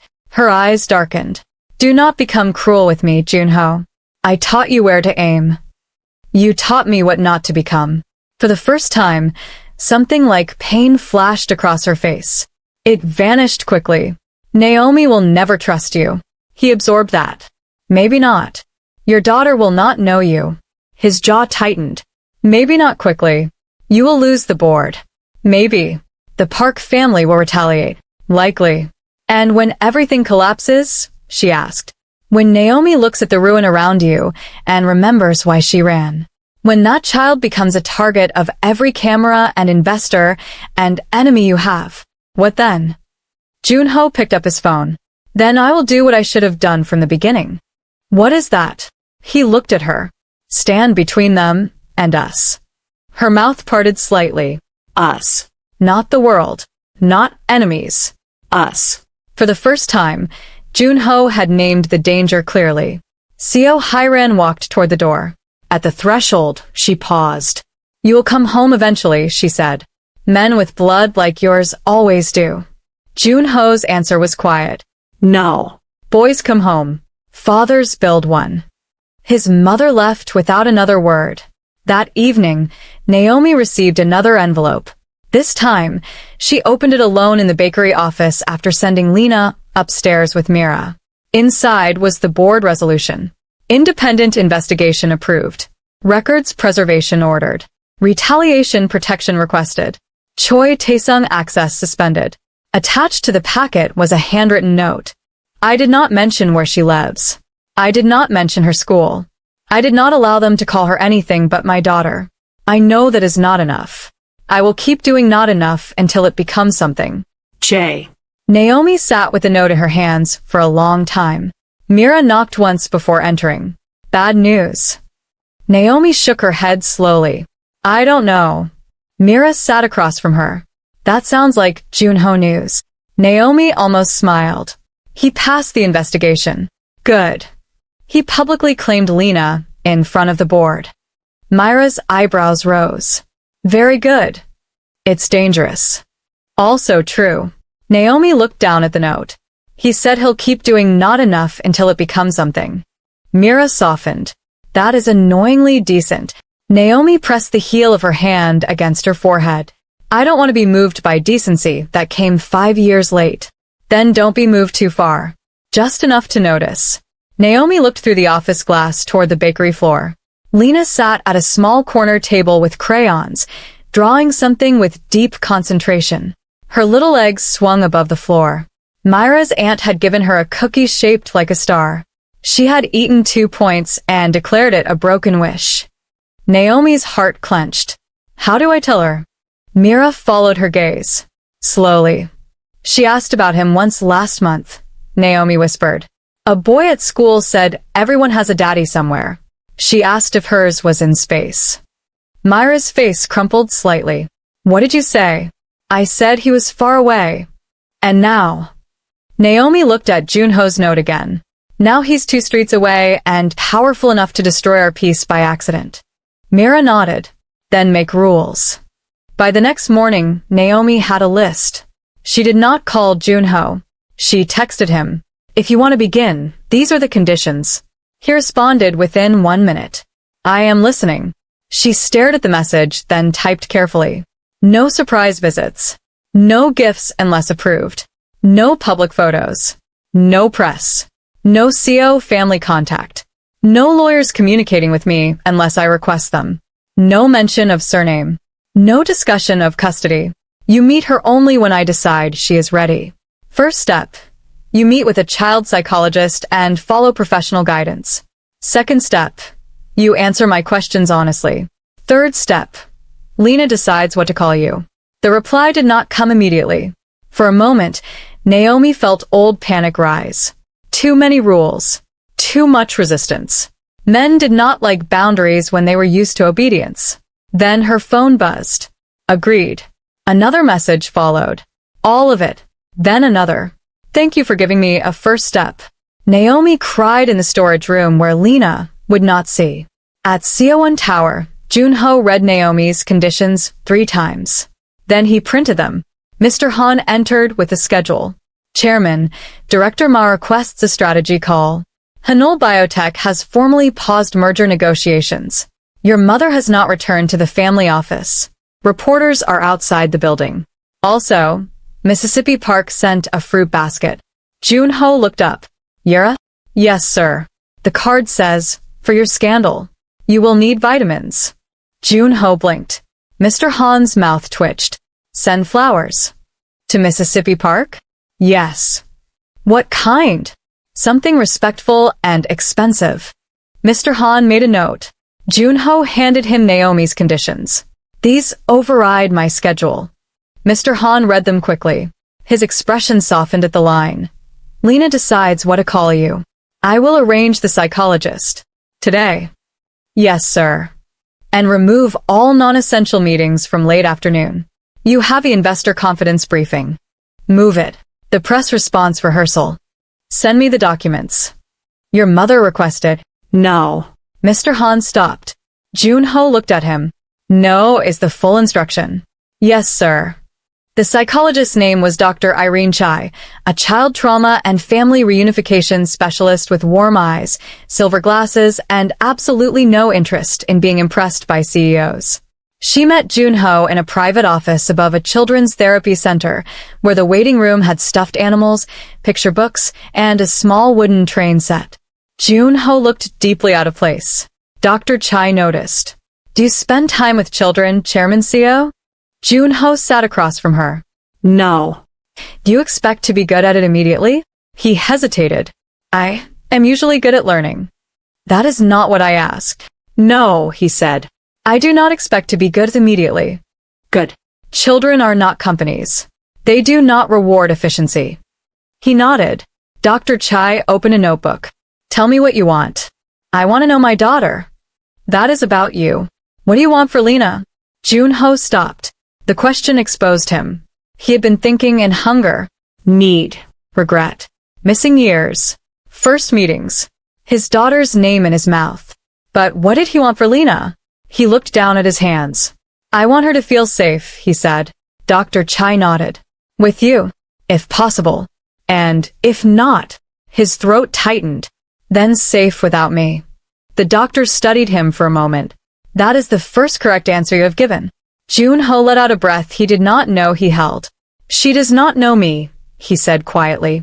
How do I become someone who does not frighten her? You do not become. You behave. Repeatedly. Calmly. Without entitlement. Dr. Chai's voice was gentle but firm. You are not recovering your child, Chairman Seo. She has not lost property.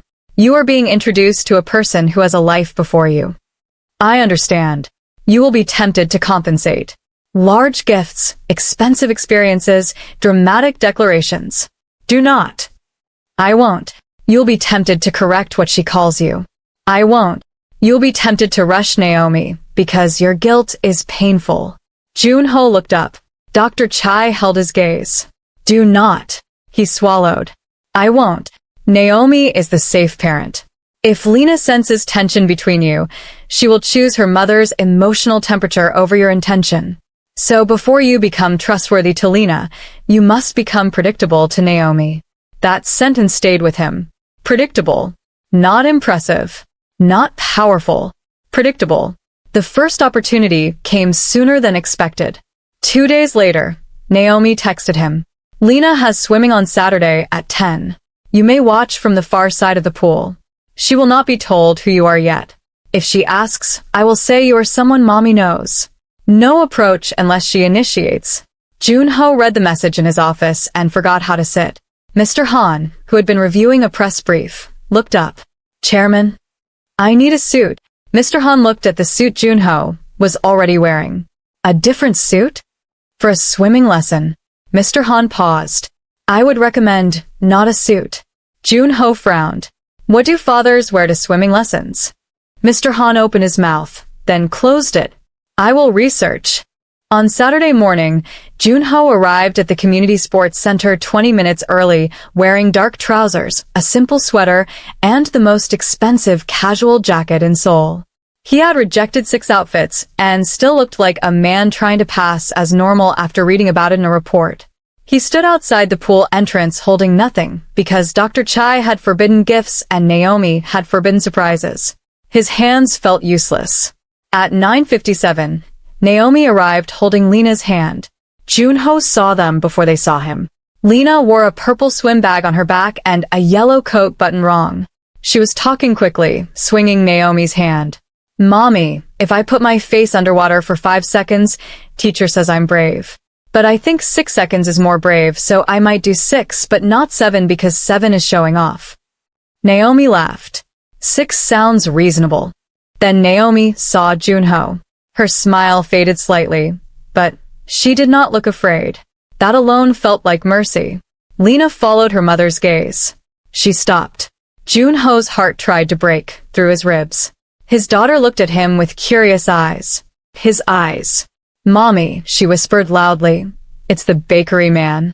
Naomi squeezed her hand gently. Yes. "This is Mr. Seo. He is someone Mommy knows."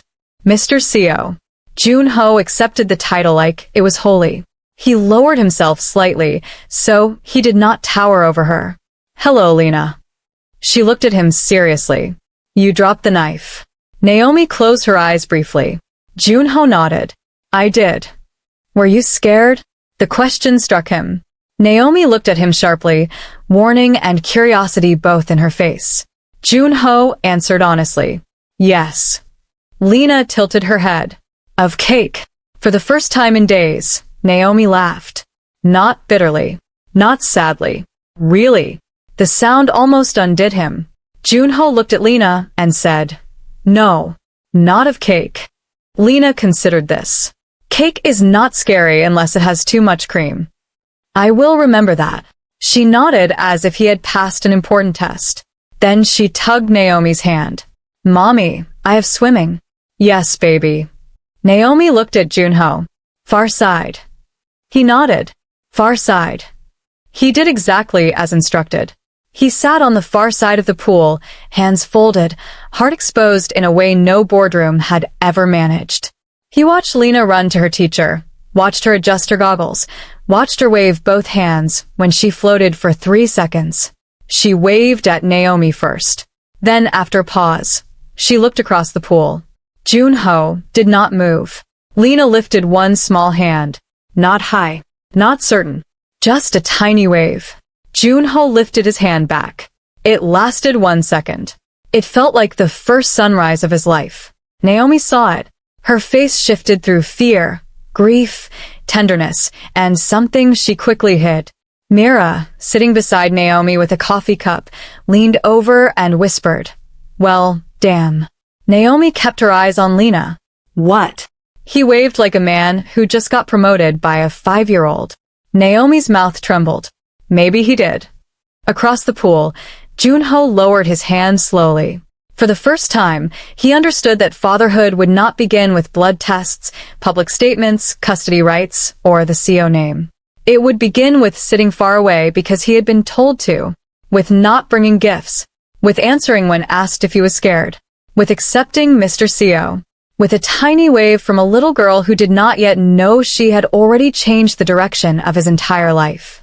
Then his phone buzzed. He looked down. Unknown number.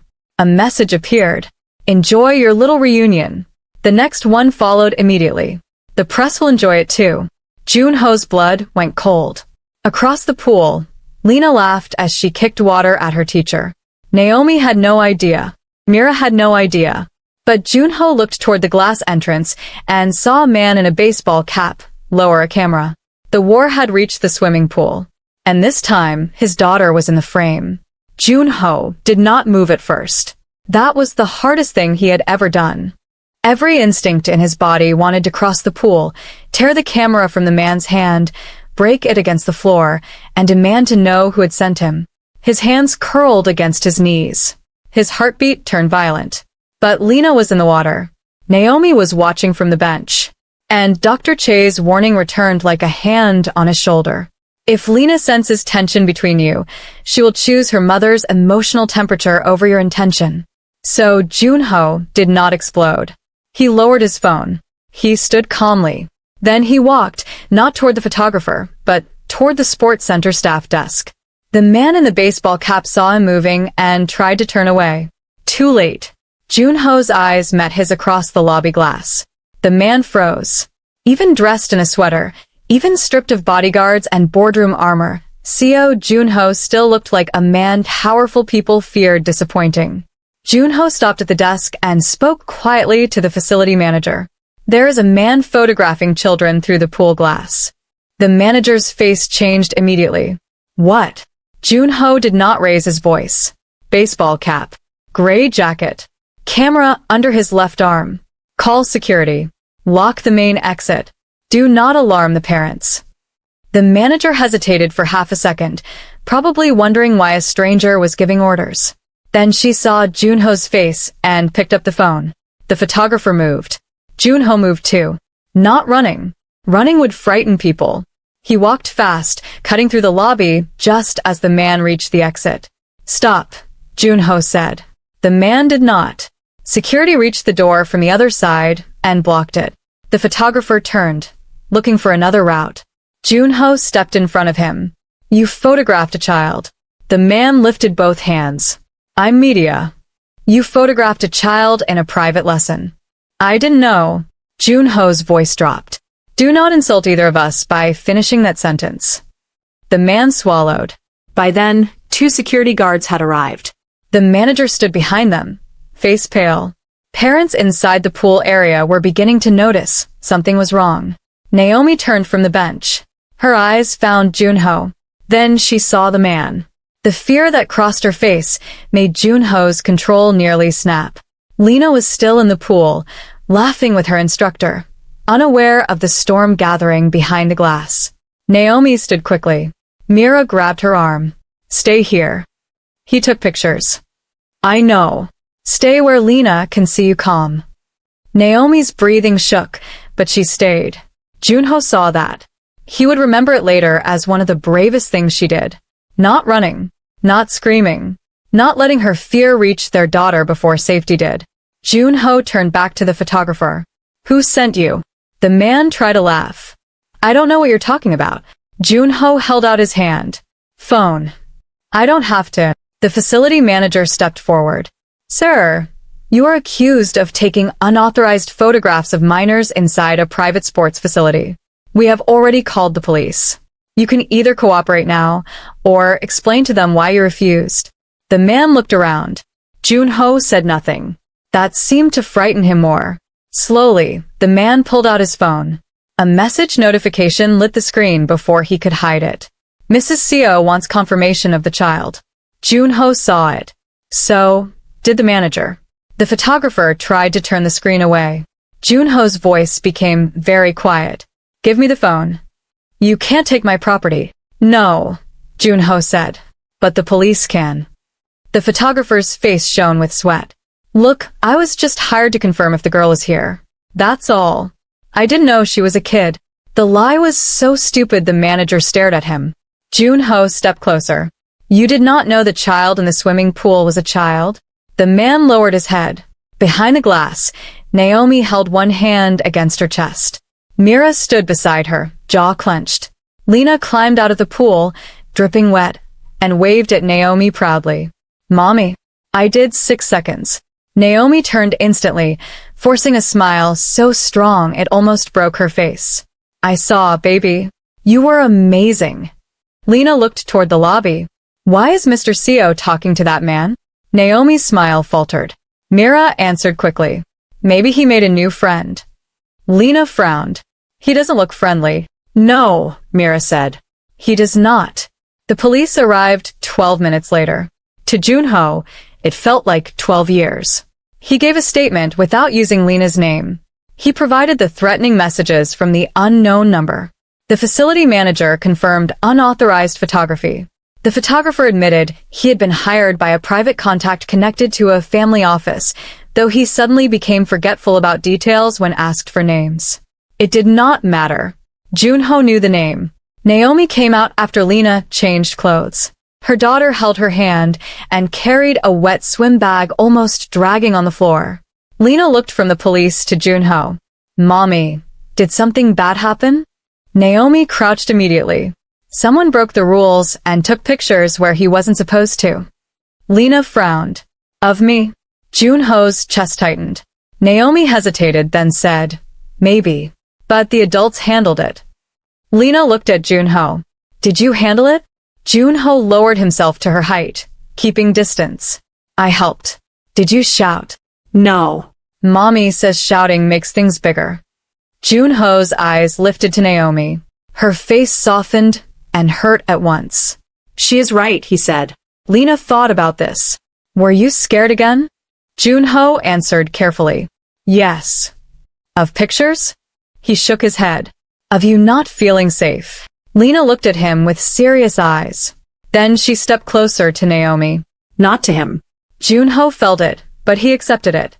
Naomi placed a hand on Lena's shoulder. We're going home now. Jun-ho stood.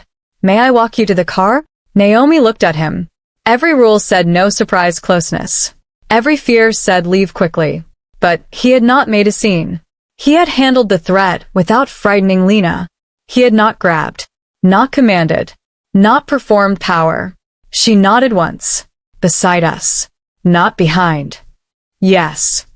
They walked to the parking lot together. Lena skipped over cracks in the pavement, counting them under her breath. Naomi held her hand. Jun-ho walked on the side nearest the road. He did not know he had done it until Naomi noticed. At the car, Lena climbed into the back seat. Before Naomi closed the door, Lena leaned forward. Mr. Seo? Jun-ho turned instantly. Yes. Cake is scarier than pictures if it has raisins. He blinked. Naomi covered her mouth. Mira, who had just arrived with the keys, muttered, That is a fact. Jun-ho nodded solemnly. I will remember that too. Lena nodded, satisfied, and sat back. Naomi closed the door. For a moment, she and Jun-ho stood beside the car with the morning sun between them. His voice was low. I am sorry. Naomi looked exhausted. You didn't send him. No. But he came because of me. She did not deny it. That was the truth they both had to live with. What will you do? She asked. Jun-ho's eyes had gone cold. What I promised. Consequences, not chaos. Your mother? Yes. Naomi looked toward the car where Lena was now pressing her face against the window, fogging the glass with her breath and drawing circles in it. Jun-ho. He looked at her. If this gets worse, I will leave. His throat tightened. I know. I mean it. I will not sacrifice her peace, so you can redeem yourself. I know. She studied him. And if I leave, you do not chase us with lawyers. The words hurt, but he deserved them. I won't. You swear? No, he said. Her eyes narrowed. He continued, I will not use old words that men like me have made useless. I will put it in writing. For the first time that morning, Naomi looked like she might cry. Not from fear. From the terrible relief of being heard. Good, she whispered. She got into the car. Mira drove. Jun-ho stood in the parking lot until the car disappeared. Then he called Mr. Han. Chairman? My mother sent a photographer to Lena's swimming lesson. There was silence on the line. Then Mr. Han said softly, I'm sorry. Prepare legal notice. Harassment. Unauthorized surveillance of a minor. Violation of privacy. Send copies to Family Office Counsel, Seo Jun Legal, outside investigators, and Ms. Jang. Yes, sir. Also prepare a personal statement. Mr. Han paused. Public. Not yet. But soon. What should it say? Jun-ho looked toward the sports center doors. That I have a daughter. That she is not public property. That Naomi Carter Seo was wronged. That I will cooperate with investigation even if it costs me my position. Mr. Han was quiet. Then he said, that may accelerate the board challenge.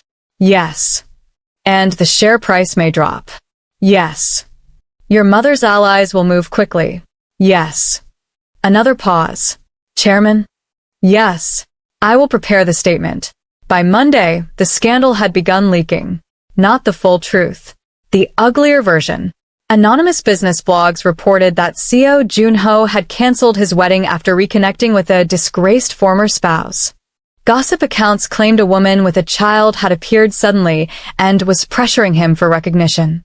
One post suggested the child's paternity was uncertain. Another claimed Naomi had previously been connected to trade secret irregularities, carefully avoiding direct defamation while planting enough poison to spread. Naomi saw the first post while packing cookie boxes for delivery. Her hands went numb. Mira took the phone from her. Don't read. It says I came back for money. Don't read. It says Lena. Do not read. Naomi's breathing became shallow. The bakery felt too small. Too exposed. Every customer suddenly looked like someone who might know. Someone who might whisper. Someone who might point at Lena when school ended and say cruel things children should not hear.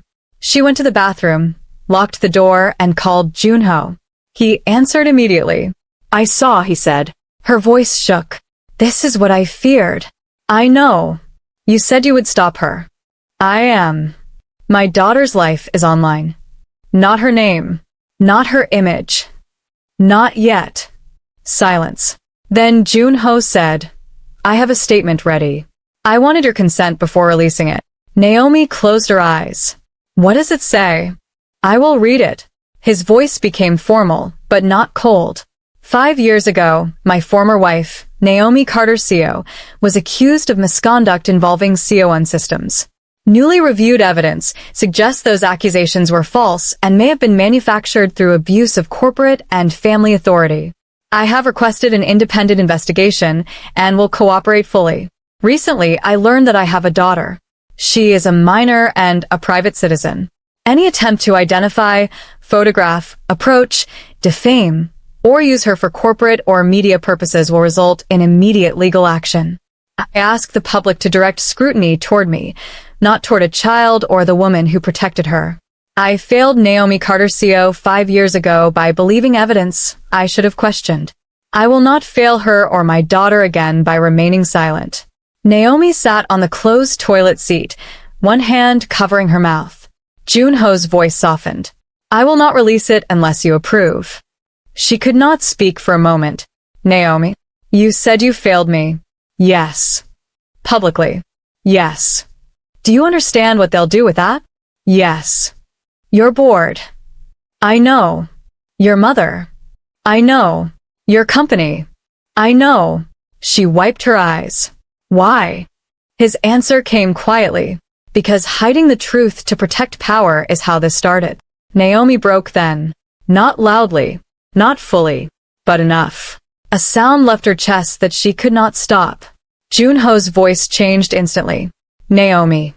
I hate that I needed to hear that, she whispered. I hate that part of me waited 5 years for you to say it. He was silent. Then, very softly, he said, I am sorry it took me 5 years to become brave enough to deserve your anger. She cried harder. Outside the bathroom, someone knocked. Naomi. Mira called.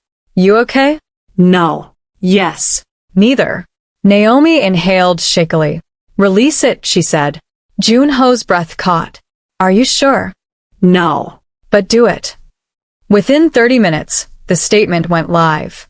The impact was immediate. Major news outlets picked it up. Seoul stock dipped sharply, then stabilized as analysts began debating whether Jun-ho's transparency reduced or increased risk. Human rights groups praised the protection of Naomi and the unnamed child. Corporate governance experts called the independent investigation unavoidable. Gossip channels exploded. The Park family issued a cool no comment. Europe posted a photo of the fruit basket Jun-ho had returned with flowers and captioned it, Eat vitamins. Survive scandals. The internet, predictably, divided itself into cruelty and compassion. Some called Naomi brave. Some called her opportunistic. Some praised Jun-ho. Some called him weak. Some asked why Naomi had stayed silent. Others answered for her with stories of their own. By evening, the story was no longer just about Seoul. It had become about power, race, family corporations, foreign wives silenced, women, hidden children, and the cost of protecting a company at the expense of a human being. Seo Jun-ho understood the danger immediately. At 7 p.m., she called a private meeting with 3 board allies at her residence. Director Shin arrived first. Then Director Kwon. Then Park Sang-min, Yura's father, who was no longer a future-in-law and had become something more dangerous, a humiliated man with money. Jun-ho served tea no one drank. Park Sang-min spoke first. Your son has damaged us all. Jun-ho's voice was cold. My son has been emotionally compromised.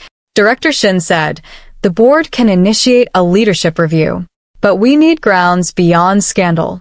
Shareholder confidence, merger collapse, erratic conduct. Park leaned forward. Hanul Biotech will formally withdraw. Publicly, we cite instability in CO1 governance. Director Kwon nodded. that could trigger investor pressure. Hiran looked toward the window. And Naomi? Director Shin hesitated. She is gaining sympathy. Then sympathy must become suspicion. Park's eyes narrowed. Careful. Publicly attacking a mother and child could backfire. I did not say attack the child, Hiran replied. I said raise questions. Quietly. Who funded Naomi for 5 years? Why return now? Why hide the child? Why did she keep corporate evidence? Why refuse paternity verification? Director Kwon shifted. That is dangerous. Hiran smiled faintly. So is motherhood, apparently. Across the city, Jun-ho sat with outside counsel, Ms. Jang, and Mr. Han in a conference room turned war room. Screens showed news feeds, stock movement, social trends, and legal updates. Ms. Jang placed a document before him. The board challenge is coming, likely within 48 hours. Jun-ho nodded. Let them come. We need to prepare your defense. No, he said. Prepare Naomi's. Ms. Jang looked up. Chairman, with respect, your position is the shield right now. If they remove you, protection becomes harder. I know. Then you must fight for control. Jun-ho looked at the evidence board on the wall. Choi Tae-sung. Altered logs. Deleted footage. Family office. Hiran. Witness payments. Naomi's blocked visits. Photographer. Media leaks. I am fighting for control, he said. Just not the kind my mother understands. Mr. Han entered with another file. We found Tae-sung. Everyone turned. He left Zurich this morning. Private flight to Tokyo. Then booked onward under a secondary passport. Jun-ho stood. Where? Mr. Han swallowed. Manila. Ms. Jang frowned. That looks like flight. Jun-ho's eyes hardened. No. That looks like guilt with luggage. And your mother? Mr. Han asked. Jun-ho's phone buzzed before he could answer. A message from Naomi. Lena asked why people online are saying mommy's name. Jun-ho closed his eyes. The board could wait. The stock price could wait. His mother's war could wait. A 5-year-old girl had just found the edge of an adult scandal. He typed back. What did you tell her? Naomi replied. That some grown-ups are talking about things they don't understand. Then another message. She asked if you are one of the good grown-ups. Jun-ho stared at the screen. His chest hurt. Mr. Han watched his face. Chairman? Jun-ho typed slowly. Tell her I am trying very hard to be. Naomi did not reply for several minutes. Then his phone buzzed. She says trying is good if you don't quit. Jun-ho sat down before his knees could betray him. He looked at Ms. Jang. Prepare for the board challenge. Then he looked at Mr. Han. And find Tae-sung before my mother does. Because if Tae-sung disappeared, the truth could still be wounded. But if he talked, Seo Hiran's empire of silence would finally have a voice. And Jun-ho was no longer willing to lose another year, another woman, or another moment of his daughter's life to silence. If you're still watching, make sure you like this video and subscribe, because what comes next is where everything breaks open. The board makes its move. Naomi is forced to decide whether to stand beside the man who failed her. And one frightened little girl asks the question that finally brings her father to his knees. The board challenge arrived 36 hours later. It came wrapped in formal language, stamped with governance procedure, and delivered through email at 6:15 a.m. as if betrayal became more respectable when sent before breakfast. Emergency Leadership Review concerning Chairman Seo Jun-ho. Jun-ho read the subject line while standing in his kitchen, holding a cup of coffee he had forgotten to drink. Mr. Han called before the second email arrived. Chairman, he said, voice tight, Director Shin has filed the motion. Directors Kwon and Beck seconded. The Park family has officially withdrawn from the Hanol merger and issued a statement citing instability in Seowin's executive leadership. Jun-ho looked out over the city. And my mother? She has not signed anything publicly. Of course not. She doesn't want fingerprints. No. She wants inheritance.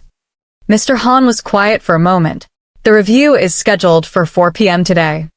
Good. Good. It means they are afraid of waiting. By 8 a.m., the market had reacted. Seowin shares fell sharply at opening. Commentators filled business channels with grave faces and dramatic language. Some questioned whether Jun-ho's personal scandal had damaged his ability to lead. Others praised him for confronting internal corruption. Most simply smelled blood and gathered around the wound. By 9:30, Naomi's bakery had 2 reporters outside. Mira spotted them first. She was carrying a tray of cinnamon rolls to the display case when she looked through the front window and froze. Oh, absolutely not. Naomi turned from the register. What? Mira pointed with her chin. 2 men stood across the street, one pretending to check his phone, the other staring openly through the bakery window. Naomi's stomach tightened. Lena was in the kitchen coloring with Myra's aunt. Lock the door, Naomi whispered. Mira moved immediately. The bell over the door jingled as she flipped the sign to closed and turned the lock. One reporter crossed the street quickly and knocked. Mira pointed to the sign. He knocked again. Naomi stepped forward, but Mira blocked her. No. I need to tell them to leave. You need to stay away from the glass. The man knocked harder. Miss Carter, do you have any comment on Chairman Seo's statement? Is your daughter his legal child? Did you hide her for financial reasons? Naomi went cold. Myra's face changed in a way Naomi had seen only twice before. She opened the door 3 inches, chains still latched. Say one more word about that child. Mira said softly, and I will personally introduce your microphone to your digestive system. The reporter blinked. Are you threatening me? Yes. And I said it in English so your editor can subtitle it correctly. Naomi grabbed Myra's arm. Mira. The reporter lifted his phone, filming. Now. This is a public interest matter. Mira smiled. So is harassment. Keep recording. Before he could respond, a black sedan stopped at the curb. Then another. Then a third. Men in dark suits stepped out, but they did not look like Jun-ho's corporate security. They wore badges on their jackets. Private legal protection officers arranged through outside counsel, not Seo. Naomi recognized the difference immediately. He had listened. No family security. No company men. One of the officers approached the reporters and handed them documents. This is a formal notice. You are standing within restricted proximity of a minor connected to an active harassment complaint. Continued recording may result in legal action. The reporter lowered his phone. Naomi's phone buzzed. Jun-ho. I did not send Seo security. Outside counsel arranged protection. They will not enter unless you ask. Naomi read the message twice. Then Lena's voice came from the kitchen. Mommy? Why did Auntie Mira say digestive system? Mira closed her eyes. Naomi turned quickly, forcing calm into her voice. Because Auntie Mira uses too many big words when she is upset. Lena appeared in the doorway, holding a purple crayon. Are the grown-ups talking wrong again? Naomi crouched. Yes, baby. Some grown-ups are confused. Lena frowned. About Mr. Seo? Naomi's heart tightened. A little. Lena looked toward the window, where the reporters were now moving away. Is he in trouble? Naomi paused. 5-year-olds had a terrifying gift for walking straight into the center of truth. Yes, she said carefully. A little. Lena's frown deepened. Because of us? No, Naomi's answer came too quickly, too fiercely. She softened her voice and took Lena's hands. No, sweetheart. Not because of us. Because he dropped the knife? Mira made a strangled sound behind them. Despite the fear in her chest, Naomi laughed softly. No. Not because of the cake knife. Lena considered this seriously. Is he one of the good grown-ups? Naomi thought of 5 years of silence. A blocked office. A rain-soaked sidewalk. An ultrasound never mailed. Then she thought of the swimming pool. The photographer. Jun-ho standing still when rage would have been easier. A public statement that placed blame where it belonged. He is trying, Naomi said. Lena nodded. Trying is good if you don't quit. Naomi hugged her so suddenly that Lena squeaked. Mommy, my crayon. Sorry, baby. But Naomi did not feel sorry. She felt terrified. Because her daughter had just given Jun-ho more grace than Naomi knew how to offer. At Seo Tower, The hours before the board meeting felt like standing under gathering thunder. Mr. Han moved in and out of Jun-ho's office with updates. Ms. Jang prepared legal packets. Outside counsel confirmed the harassment notice served to the reporters. The forensic team had secured original servers. Taesung had been located in Manila but had not yet been reached. Then, at 1:12 p.m., the first real break came.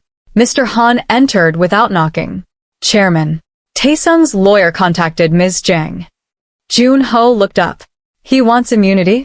Partial cooperation protection. From whom? Mr. Han's face was grim. Your mother. Jun-ho stood. By 2 p.m., they had Taesung on a secure video call. He looked terrible. Older than his 42 years, with swollen eyes, unshaven jaw, and the nervous energy of a man who had spent years being useful to dangerous people and had only just realized usefulness was not protection. Jun-ho sat at the conference table with Ms. Jang, outside counsel, and Mr. Han.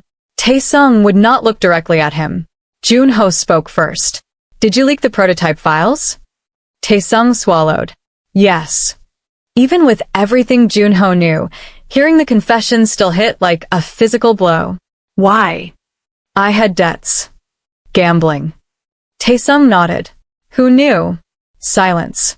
Jun-ho leaned forward. Taesung. His cousin's voice shook. Aunt Hiran found out before compliance did. She said if the board discovered I leaked the files, the family would be ruined. She said there was another way. Naomi. Jun-ho's hand tightened into a fist beneath the table. Say it. Taesung's eyes filled with panic. I used Naomi's badge. How? She left it in your apartment sometimes. I had access through family security. I copied her credentials. The badge logs were planted. The email account was staged. The external transfer was routed through accounts already prepared by people from the family office. Ms. Jang's pen froze. Jun-ho's voice was cold. And the witness statement. Paid. The deleted footage? Ordered. By you? Taesung shook his head quickly. By Aunt Hiran's chief of staff. And Naomi's visits? Taesung looked down. I don't know everything. Say what you know. She came to the tower. More than once. Aunt Hiran ordered security to block her. Later, she said Naomi had been warned and would disappear. Jun-ho felt something inside him go silent. Not calm. Silence. The kind that comes when rage becomes too large to make noise. Did you know she was pregnant? Taesung flinched. No. Not then. Did my mother? I think so. You think so? Taesung wiped his face. I heard her say the child, if real, would complicate everything. The room went still. Jun-ho closed his eyes. There it was. Not suspicion. Not assumption. Proof enough to begin. Ms. Jang spoke. Mr. Choi, are you willing to sign a sworn statement and provide access to supporting records? Taesung nodded quickly. Yes. But I need protection. Jun-ho opened his eyes. From the law. Taesung swallowed. From her. Jun-ho looked at his cousin, and for a moment he felt no pity. Then he thought of Lena, of what families became when fear ruled longer than love. You will cooperate fully, Jun-ho said. You will confess publicly when required. You will provide every name, every payment, every instruction. If you lie once, I will make sure the law is the kindest thing that reaches you. Taesung nodded. Yes. The call ended. Ms. Jang looked at Jun-ho. This changes the board meeting. No, Jun-ho said. This ends it. At 3:50 p.m., Jun-ho received a message from Naomi. Are you safe? The question almost undid him. Not are you winning? Not what happens next. Safe. After everything, Naomi still had enough kindness to ask if the man who failed her was safe. He typed back. Not yet, but closer. Her reply came. Don't become like them to beat them. He stared at the words for a long moment, then answered. I won't. At 4 p.m., Jun-ho entered the boardroom. This time, the atmosphere was openly hostile. Director Shin sat with a prepared packet. Director Kwon avoided eye contact.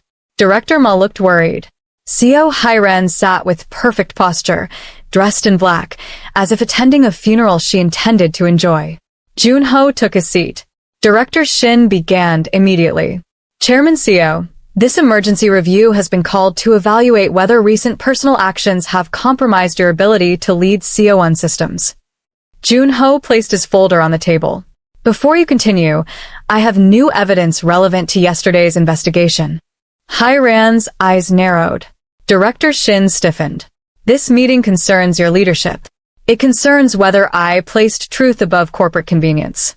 So yes, the evidence is relevant. Ms. Jang entered behind him with outside counsel. Then Mr. Han connected the screen. A video appeared. Choi Tae-sung. A murmur swept through the room. Hye-ran went very still. Jun-ho did not look at her yet. He pressed play. Tae-sung's recorded statement filled the boardroom. He confessed to leaking the prototype files, to copying Naomi's credentials, to staging access logs, to the family office's involvement, to the paid witness, to the deleted footage, to the pressure from Hye-ran's chief of staff, to the fact that Naomi Carter Seo had been framed to protect the Seo family and Seoin's reputation. By the time the video ended, no one spoke. Director Ma looked horrified. Director Shin looked sick.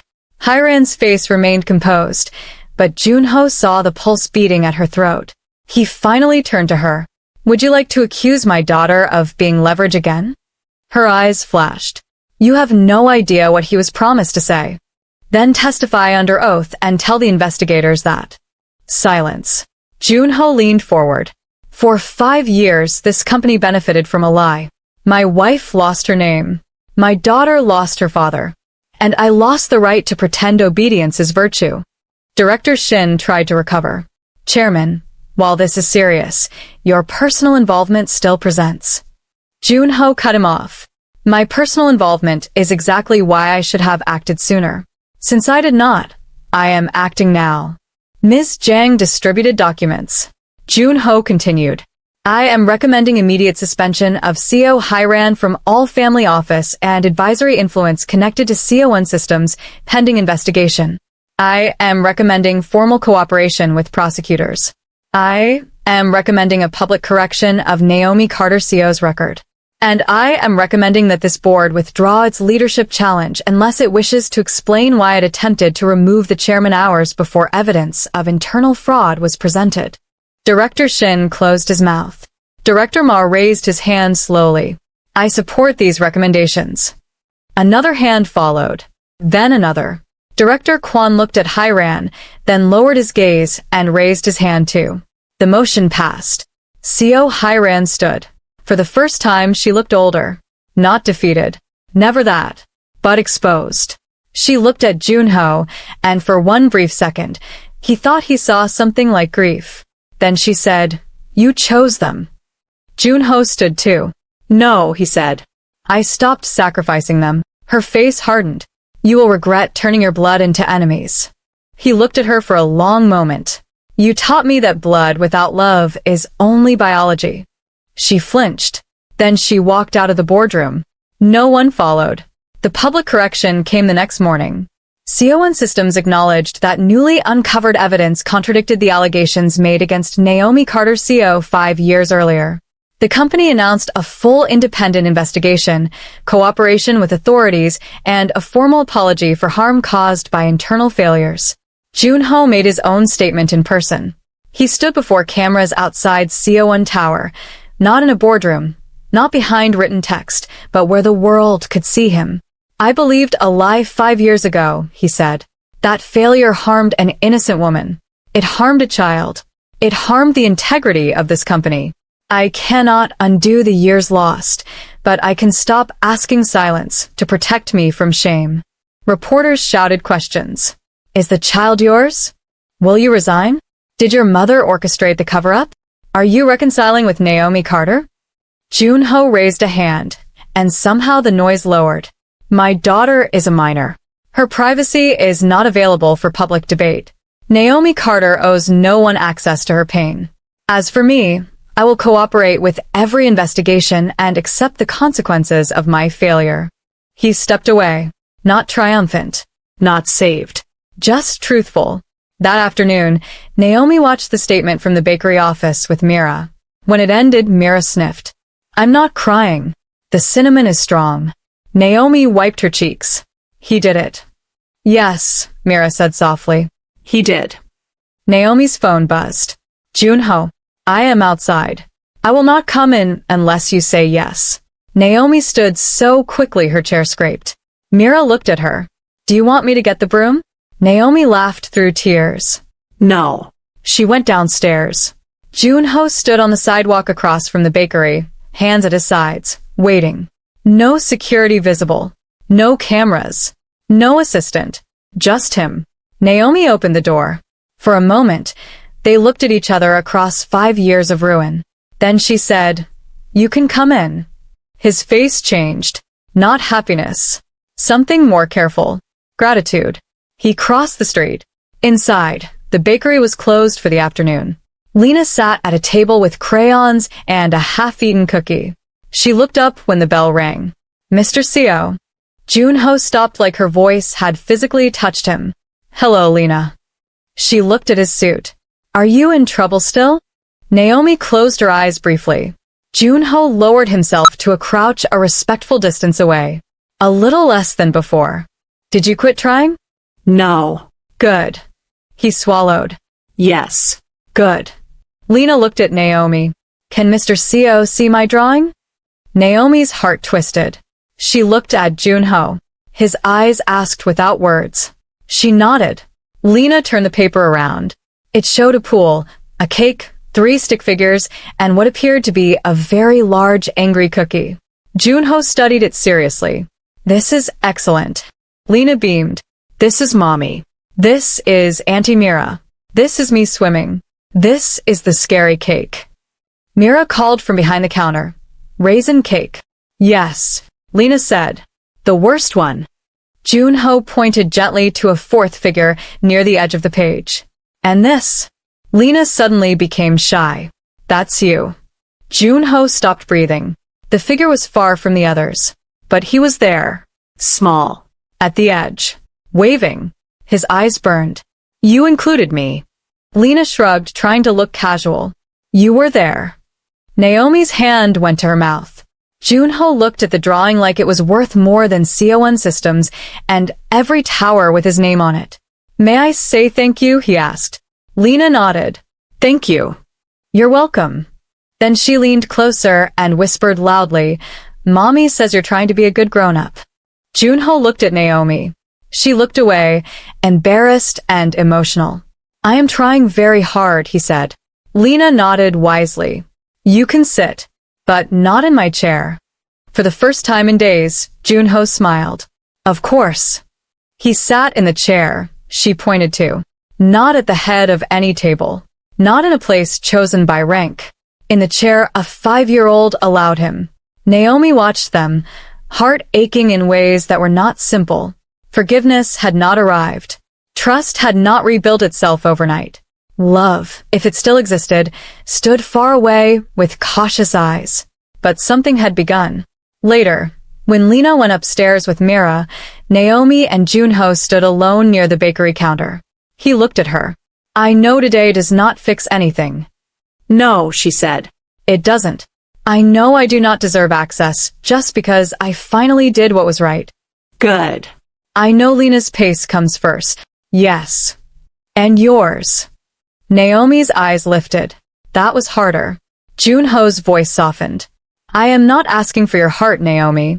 Her breath caught. "I am asking for the chance to become someone you do not have to protect her from." Tears filled her eyes. "I don't know if I can trust you. I know. I don't know if I can forgive you. I know. I don't know what we are." He looked toward the stairs where Lena had disappeared. "Then we begin with what we know." "What is that?" His voice was quiet. "She likes swimming, blueberries, moon stories, and drawings of terrifying cake." Naomi laughed through her tears. He smiled faintly. "And I am Mr. Seo." She wiped her face. "For now." "For now," he agreed. Months later, people would say Chairman Seo Jun-ho chose family over legacy. They would say he risked Seoul systems for a woman and a child. They would say he turned against his mother, humbled himself before the public, and shattered the perfect image his family had built for generations. But the truth was simpler than that. He did not choose family over legacy. He chose a different legacy. One where a daughter did not have to be hidden to be safe. One where a woman's truth was not buried beneath a company's reputation. One where a powerful man finally understood that love was not proven by possession, protection, or pride.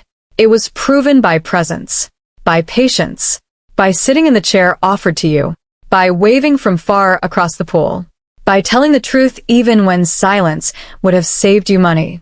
That evening, after the bakery closed, Lena ran to the window and looked outside. Jun-ho's car was waiting across the street, not too close, exactly where Naomi had allowed. Lena waved. Jun-ho, standing beside the car, waved back. Naomi watched from behind her daughter. "Mommy?" Lena asked. "Yes, baby? Will Mr. Seo come back?" Naomi looked at Jun-ho through the glass. He did not move toward them. He did not rush.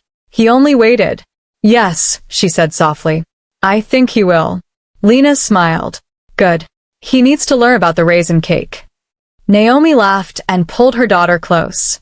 Across the street, Jun-ho saw them laughing. He did not know what the future would become. He did not know whether Naomi would ever love him again, whether Lena would one day call him dad, whether Seo would survive the investigations, or whether his mother would ever understand what she had destroyed. But for once, uncertainty did not feel like failure. It felt like life. And if this story touched your heart, don't forget to like this video, subscribe for more emotional Afro-Korean drama stories, and comment below. Would you have given Jun-ho a second chance after 5 years of silence? Or would you have protected Lena from him forever? Because sometimes the most powerful men are not the ones who win every boardroom battle. Sometimes they are the ones who kneel before the truth, accept the years they lost, and still show up gently enough for a child to wave back. And Seo Jun-ho, who once thought legacy was built in towers, finally learned it could begin in a tiny bakery with a little girl, a broken cake drawing, and a chair he had to earn.